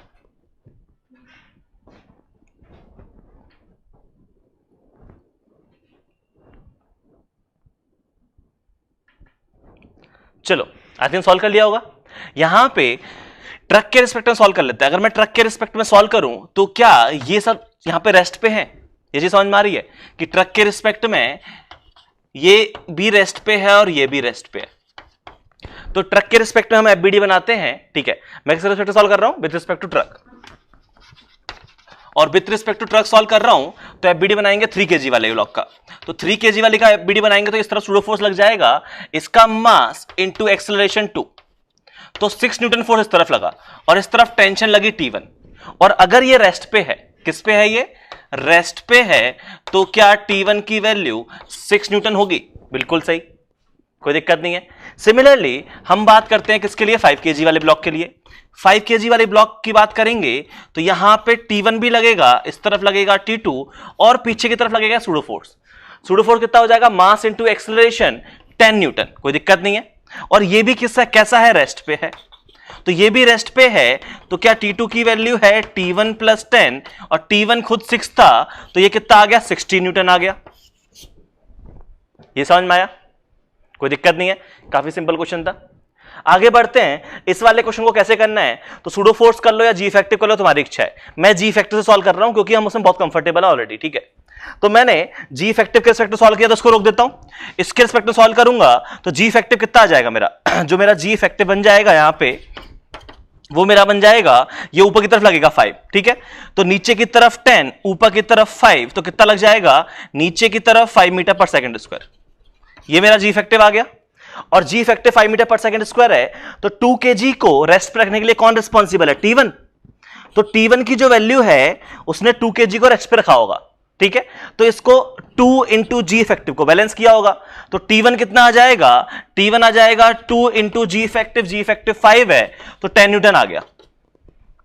अगर T2 की बात करूं तो सिस्टम मान लूं मैं इसको पूरे को, और इस पूरे को सिस्टम मान लूं तो कितना आ जाएगा, 5 टाइम्स जी इफेक्टिव आ जाएगा, बोले तो 25 न्यूटन। और T3 निकालना है तो इस पूरे को सिस्टम मान लूं, और पूरे को सिस्टम मान लूं तो कितना हो गया, 10 kg, तो कितना आ जाएगा 10 टाइम्स जी इफेक्टिव, mg को बैलेंस कर लिया तो कितना आ गया, 50 न्यूटन। कोई दिक्कत नहीं है इसमें, सब बढ़िया हो गया। ऐसे ही करना है अगला वाला क्वेश्चन, इसमें जी इफेक्टिव कितना हो जाएगा, इसके रिस्पेक्ट में सॉल्व कर लो। तो जी इफेक्टिव कितना हो जाएगा, नीचे की तरफ हो जाएगा 20 मीटर पर सेकंड, ठीक है। और यहां पे कंपोनेंट करोगे तो 20 मीटर पर सेकंड इसका जी इफेक्टिव है, तो इसका खुद का mg कितना हो जाएगा, इसका mg हो जाएगा 10 इंटू 20, कितना हो जाएगा ये 200। और 200 के दो कंपोनेंट करने हैं, राइट। तो 100 के दो कंपोनेंट होते हैं, एक होता है 60 और एक होता है 80। तो 200 का कितना आ जाएगा, एक आ जाएगा 120 और एक आ जाएगा 160। छोटा वाला कंपोनेंट इस तरफ आएगा तो ये आ जाएगा 120 इस तरफ और 160 इस तरफ, और ऊपर लग रहा है टेंशन, और इसके रिस्पेक्ट में ये रेस्ट पे है, इसके रिस्पेक्ट में रेस्ट पे है, तो टेंशन की वैल्यू कितनी आ गई, 120 के बराबर। ये समझ में आया। और नॉर्मल फोर्स भी आ रहा होगा यहां पे, नॉर्मल फोर्स की वैल्यू कितनी आ गई, 160 न्यूटन। कोई दिक्कत नहीं है। तो ये तो काफी सिंपल सी कहानी थी, आपने तुरंत ही एक एक लाइन में सॉल्व कर लिया। आगे बढ़े क्वेश्चन नंबर 4 की तरफ। चलो क्वेश्चन नंबर 4 में क्या कहा गया है कि हम with respect to B solve कर लेते हैं इसको। तो with respect to B solve करेंगे तो जरा इसका एफबीडी बनाओ। ये 10 kg का जो ब्लॉक है, ये 10 kg का ब्लॉक इस तरफ रखा हुआ है, इस पे नीचे की तरफ लग रहा है खुद का mg, ठीक है। इसके दो कंपोनेंट हो जाएंगे, एक इस तरफ और एक इस तरफ, mg के दो कंपोनेंट होंगे, ठीक है। तो यहां पे 100 के दो कंपोनेंट है, ये आ जाएगा 60 इस तरफ और ये आ जाएगा 80 इस तरफ। कोई दिक्कत नहीं है, इसका एफबीडी बना लिया, ठीक है। ऊपर लग जाएगा इस तरफ नॉर्मल रिएक्शन और एक लगेगा सूडो फोर्स। सूडो फोर्स किस तरफ लगेगा, तो सूडो फोर्स लग रहा है पीछे की तरफ 10 A0, यही लगेगा। और एंगल देख लो, तो देखो 10 A0 इस तरफ लगा है, ठीक है। 10 A0 इस तरफ लगा है तो ये एंगल 37 है, तो ये एंगल कितना आ गया, 37 आ गया। दो कंपोनेंट कर लो, एक इस तरफ और एक इस तरफ। ये समझ में आया, सूडो फोर्स के दो कंपोनेंट, ये एंगल 37 तो ये एंगल 37, तो ये कितना आ जाएगा, ये आ जाएगा 6 A0, इस तरफ आ जाएगा 8 A0। तो इसके मैंने दो कंपोनेंट कर लिए, इस तरफ 8 A0, इस तरफ 6 A0। कोई दिक्कत नहीं है, ये इसका एफबीडी हो गया। mg के दो कंपोनेंट हो गए, ठीक है, एक नॉर्मल आ गया और एक सूडो फोर्स आ गया। अब क्या करना है, अब क्वेश्चन में क्या बोला गया वो पूछ लो। बोला गया है फर्स्ट पार्ट में कि यहां पे a जो है वो स्टेशनरी रहना चाहिए। अगर a स्टेशनरी रहना चाहिए तो सिग्मा fx और सिग्मा fy 0 होना चाहिए। और इस बार मैंने x और y ऐसे माने हैं, आपकी इच्छा थी आप कैसे मानते, मैंने ऐसे मान लिया, ठीक है। तो सिग्मा fx और सिग्मा fy 0 होना चाहिए। मैं सिग्मा fx 0 कर देता हूं, सिग्मा fy की जरूरत नहीं है। सिग्मा fx 0 करोगे तो क्या आ जाएगा कि 60 माइनस 8 A0, इसकी वैल्यू 0 होनी चाहिए, राइट। तो A0 कितना आ गया, ये आ गया 60/8, कितना हो जाएगा 30/4, बोले तो 15/2 मीटर पर second square. First part solve हो गया। सेकंड पार्ट में क्या बोला गया कि पार्टिकल जो है वो ऊपर की तरफ जाना चाहिए, ठीक है, 2 मीटर पर सेकेंड स्क्वायर, तो सिग्मा एफ एक्स की वैल्यू m इंटू ए एक्स हो जाएगा। बोले तो ऊपर की तरफ जा रहा है तो 8a0 माइनस 60 इसकी वैल्यू मास इंटू एक्सेलरेशन, तो यहां से आ गया 8a0 इसकी वैल्यू 80, तो a0 की वैल्यू कितनी आ गई 10 मीटर पर सेकेंड स्क्वायर। कोई दिक्कत नहीं है। और क्या चाहिए, और हमको चाहिए पार्ट सी में कि n की वैल्यू 0 हो जाए, तो नॉर्मल डायरेक्शन 0 हो जाए, तो सिग्मा एफ वाई की बात कर लूं मैं। यहां पे आपको देख के समझ में आ रहा होगा कि पार्टिकल वर्टिकल डायरेक्शन में हम लोग बात कर रहे हैं, राइट। तो वर्टिकल डायरेक्शन में नेट फोर्स कैसा होना चाहिए, 0 होना चाहिए। तो वर्टिकल डायरेक्शन में नेट फोर्स 0 होना चाहिए, तो ये फर्स्ट पार्ट को हटा देता हूं मैं। तो ये क्या बन गया, ये बन गया n माइनस 6a0 माइनस 80 इसकी वैल्यू 0, लेकिन n तो यहां पे क्या है, 0 है हमारा। n तो क्वेश्चन में क्या बोला गया, 0 लेना है, तो यहां से क्या आ गया, यहां से आ गया 6a0 इसकी वैल्यू माइनस 80। ये समझ में आया क्या हुआ, a0 की जो वैल्यू है माइनस 80 बाय 6, तो ये कितना हो जाएगा माइनस 40 बाय 3। मतलब पार्टिकल को इस तरफ नहीं आना है, पार्टिकल को माइनस एक्स के लॉन्ग ना जाके किस तरफ जाना पड़ेगा, प्लस एक्स के लॉन्ग। ये नेगेटिव साइन क्या इंडिकेट कर रहा है, प्लस एक्स के लॉन्ग जाना है। किधर से जाना है, 40 बाय 3 मीटर पर सेकंड स्क्वायर से। ये समझ में आया। तो 4 क्वेश्चन थे, काफी सिंपल सिंपल से क्वेश्चन थे, तुरंत सॉल्व हो गए, ठीक है। चलो इसको सॉल्व करते हैं, फिर हम लोग आगे बात करेंगे। चलो आगे बढ़ने से पहले मैं कुछ एक आध एग्जांपल और करवा देता हूं, थोड़ी और फील लेते हैं, ठीक है। जैसे कि मान लो आपको ये 2 ब्लॉक दिए होते, एक लिफ्ट, ये पुली है, यहां पे मेरे पास 2 ब्लॉक हैं, ठीक है, और 2 ब्लॉक हैं, इसका मास है 5 kg और इसका मास है 10 kg, कोई दिक्कत नहीं है। और ये जो है ये एक लिफ्ट में है, जो सिस्टम है ये किस में है, लिफ्ट में आपको सिस्टम दिया हुआ है, ठीक है। और ये जो लिफ्ट है वो ऊपर की तरफ एक्सलेट कर रही है, कितने से, 5 मीटर पर सेकेंड स्क्वायर से। अब आपको ये बोला गया कि यहां पे एक पर्सन है, छोटा भाई, ठीक है, और बाहर ग्राउंड पे बैठा हुआ है कौन, मोटा भाई। आपको बोला गया इस बॉडी का नाम ए है, इसका नाम बी है। आपको पूछा गया find acceleration of A and B with respect to छोटा भाई एंड विथ रिस्पेक्ट टू मोटा भाई। आपको इन दोनों के रिस्पेक्ट में ए और बी का एक्सेलरेशन बताना है। तो कैसे बताओगे, तो देखो आपकी इच्छा है आप किसके रिस्पेक्ट में सॉल्व करना चाहो, ठीक है। तो चलो मैं क्या करता हूं, इस क्वेश्चन को with respect to C solve कर लेता हूं, ठीक है। तो with respect to C solve करूंगा तो मुझे क्या दिखाई देगा यहां पे, अगर मैं सी के रिस्पेक्ट में बात करूं, ठीक है, तो सी के रिस्पेक्ट में यहां पे इधर इसका खुद का एक mg लगेगा और लगेगा एक सूडो फोर्स। सूडो फोर्स कितना लग जाएगा, सूडो फोर्स लगेगा इसका मास इनटू एक्सेलरेशन, तो इस तरफ लग जाएगा 25 न्यूटन। ये एक ही कहानी है, और ऊपर लग रहा होगा टेंशन। सिमिलरली अगर मैं बी के लिए बात करूं तो बी पे ऊपर लगेगा टेंशन और नीचे इसका खुद का लग जाएगा mg और लगेगा एक सूडो फोर्स, और कितना हो जाएगा वो 50 न्यूटन। ये कहानी होगी। और यहां पे अगर मैं बात करूं तो ये अगर ऊपर A0 से जा रहा होगा तो ये A0 से नीचे आ रहा होगा। समझ में आया, ठीक है। ये हमारा A0 से ऊपर जा रहा है और ये हमारा A0 से नीचे आया है।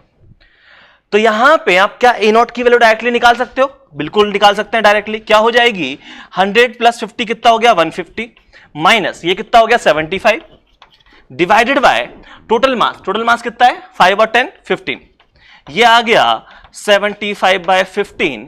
A0 की जो वैल्यू है वो आ गई 5 मीटर पर सेकेंड स्क्वायर। तो मैंने विथ रिस्पेक्ट टू छोटा भाई आंसर बता दिया कि ये 5 मीटर पर सेकेंड से ऊपर जाएगा, ये 5 मीटर पर सेकेंड से नीचे आ जाएगा। कोई दिक्कत नहीं है, सब बढ़िया चल रहा है। अब मैंने पूछा कि बताओ विथ रिस्पेक्ट टू ग्राउंड क्या आंसर होंगे। तो अगर आप विथ रिस्पेक्ट टू मोटा भाई बात करो जो कि ग्राउंड के रिस्पेक्ट में बात कर रहा है, तो उसके रिस्पेक्ट में तो अगर मैं ए की बात करूं तो A0 बोले तो 5 मीटर पर सेकंड से ऊपर जा रहा था और 5 मीटर पर सेकंड लिफ्ट वाले से ऊपर जा रहा था, राइट। ए जो है वो 5 मीटर पर सेकंड तो A0 से जा ही रहा है, साथ में लिफ्ट ऊपर जा रही है 5 से, तो 5 वाला ऐड भी हो जाएगा। तो टोटल ए नॉट जो है एक्सेलरेशन ऑफ ए वो कितना आ गया, वो आ गया आपका 10 मीटर पर second square in upward direction. और अगर आप बी के बारे में बात करोगे तो बी नीचे की तरफ आ रहा है ए नॉट से, बोले तो 5 मीटर पर सेकेंड स्क्वायर से, और सिंस लिफ्ट ऊपर जा रही है 5 मीटर पर सेकेंड स्क्वायर से तो वो भी ऐड हो जाएगा।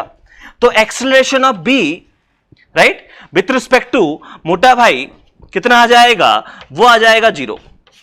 मतलब मोटा भाई के रिस्पेक्ट में ये जिस हाइट पे है उसी हाइट पे रहेगा। ये समझ में आया ना? तो क्या चीज पॉसिबल है?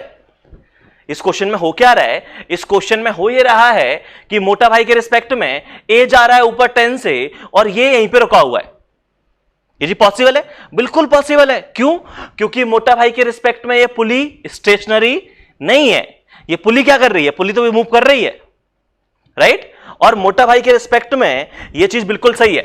देखो क्यों सही है, क्योंकि मोटा भाई के हिसाब से हो क्या रहा है, हो ये रहा है कि ये हमारा पुली सिस्टम है,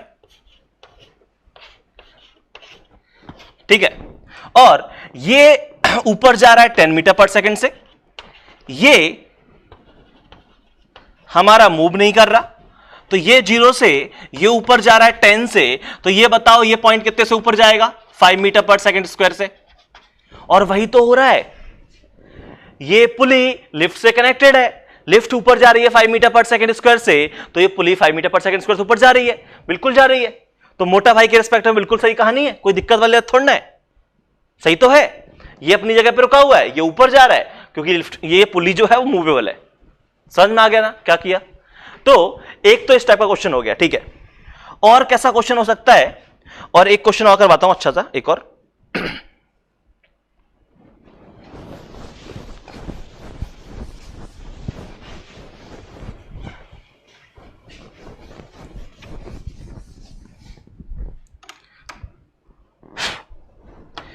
एक क्वेश्चन ये है, ये भी रियल लाइफ का एग्जांपल है, सबने देखा होगा कि ये हमारे पास एक कार है, ठीक है, और इस कार में सबको पता होगा कि यहां पे आगे की तरफ एक पेंडुलम लटका होता है, गाड़ी में होते हैं राइट, हनुमान जी लटके होते हैं आगे की तरफ राइट, या फिर कोई एक दूसरा ऑब्जेक्ट लटका होगा। तो यहां पे एक ऑब्जेक्ट लटका हुआ है, थ्रेड के थ्रू कनेक्टेड है, ये सबने रियल लाइफ में देखा होगा, ठीक है। अब यहां पे हो क्या रहा है, ये जो गाड़ी है वो ए नॉट से एक्सलेट कर रही है, तो आपको इसके मोशन की स्टडी करना है राइट। या फिर मैं ये बोल दूं कि ये जो थ्रेड है आपको इसमें टेंशन निकालनी है, आपको पूछा गया है find position and tension in the state of equilibrium.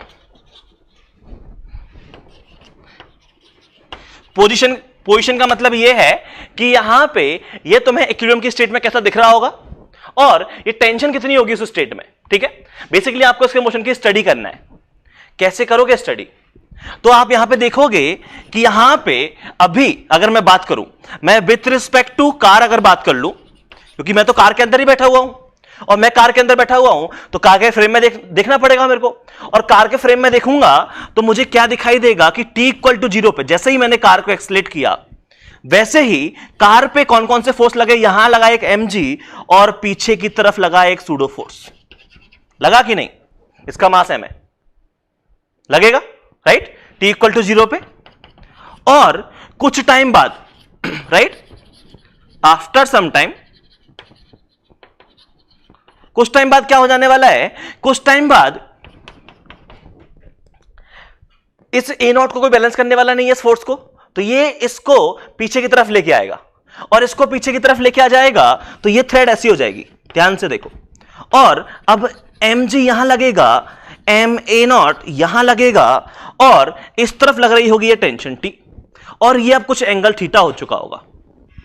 होता है कि नहीं होता? बिल्कुल होता है, तुमने देखा होगा कार में ये जो ऑब्जेक्ट है वो आगे पीछे मूव कर रहा होता है, और अगर हम एक कांस्टेंट एक्सेलरेशन ए नॉट से मूव कर रहे हैं तो होगा क्या, ये ऐसे है, कुछ टाइम बाद जाकर टिल्ट हो जाएगा, टेढ़ा हो जाएगा इस टाइप से, और वहीं जाके रुक जाएगा।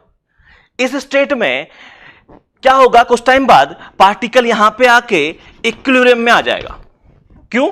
क्योंकि यहां पे इन फोर्सेस को बैलेंस करने के लिए टेंशन है, टी का कॉस थीटा एम ए को बैलेंस कर लेगा और टी का साइन थीटा एम जी को बैलेंस करेगा। ये चीज समझ में आ रही है? क्या होगा? ऐसा कुछ होता है।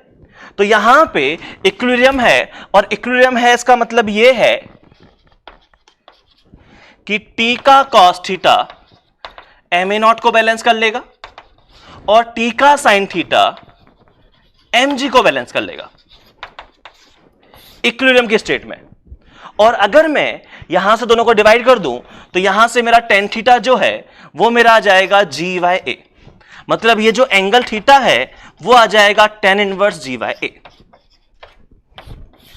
तो इक्विलिब्रियम की स्टेट में ये एंगल कितना होगा? ये इतने एंगल पे जाके टिल्टेड पोजीशन में जाके रुक जाएगा। ये चीज समझ में आई? अब इक्विलिब्रियम आ चुका है, कोई दिक्कत नहीं है। ये वाली कहानी होगी। अच्छा, मुझसे यहां पे टेंशन की वैल्यू पूछी गई है, और टेंशन की वैल्यू पूछी गई है तो वो कैसे निकालूंगा? तो टेंशन की जो वैल्यू है, क्या मैं सीधे इक्वेशन नंबर 1 और इक्वेशन नंबर 2 का स्क्वायर करके ऐड कर दूं? तो ये लिखा हुआ है T cos square theta plus T sine square theta, इसकी वैल्यू एम ए naught square plus M g का होल स्क्वायर। यहां ध्यान से देखो, ये हो जाएगा टी स्क्वायर और इस तरह बन जाएगा एम स्क्वायर ए स्क्वायर प्लस जी स्क्वायर।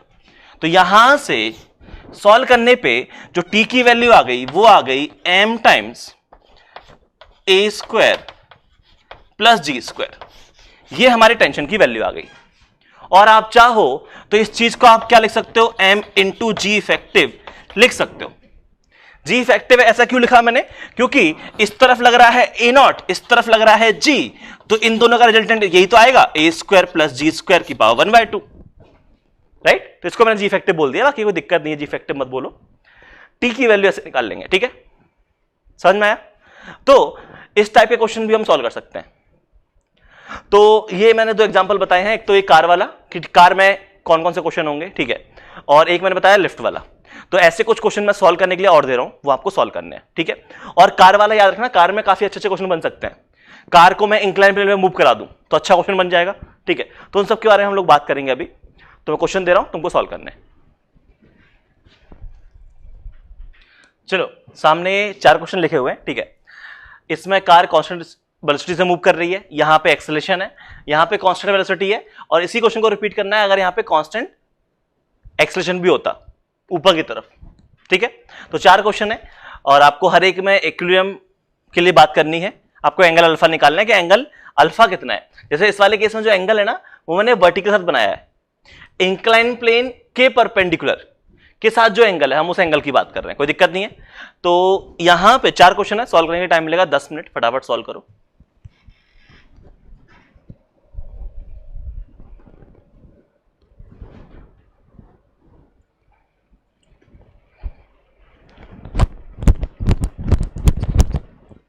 चलो, आई थिंक सॉल्व कर लिए होंगे, ठीक है?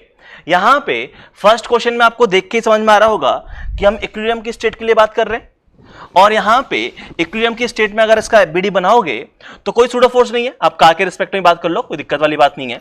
तो यहां पे इसका जो एफबीडी बनेगा वो यही बन जाएगा कि यहां पे नीचे की तरफ लग रहा होगा एक mg और ऊपर की तरफ लग रहा होगा एक टेंशन, तो t की वैल्यू mg के बराबर हो जाएगी। और ये जो एंगल है, ये एंगल वर्टिकल के साथ में कितना है? 0 डिग्री, राइट? क्वेश्चन नंबर 2 की बात करते हैं। क्वेश्चन नंबर 2 में एक सूडो फोर्स लगेगा, और सूडो फोर्स कहां लगेगा? आगे की तरफ लगेगा। कार के रिस्पेक्ट में बात करोगे तो एक सूडो फोर्स लगेगा आगे की तरफ ma0 और लगेगा एक mg, जिसकी वजह से जब आप इक्विलिब्रियम स्टेट की बात करोगे तो ये जो ऑब्जेक्ट है मास m का, इस पे इस तरफ लग गया mg और इस तरफ लग गया ma0, और यहां पे ये पीछे की तरफ लग गया टेंशन फोर्स।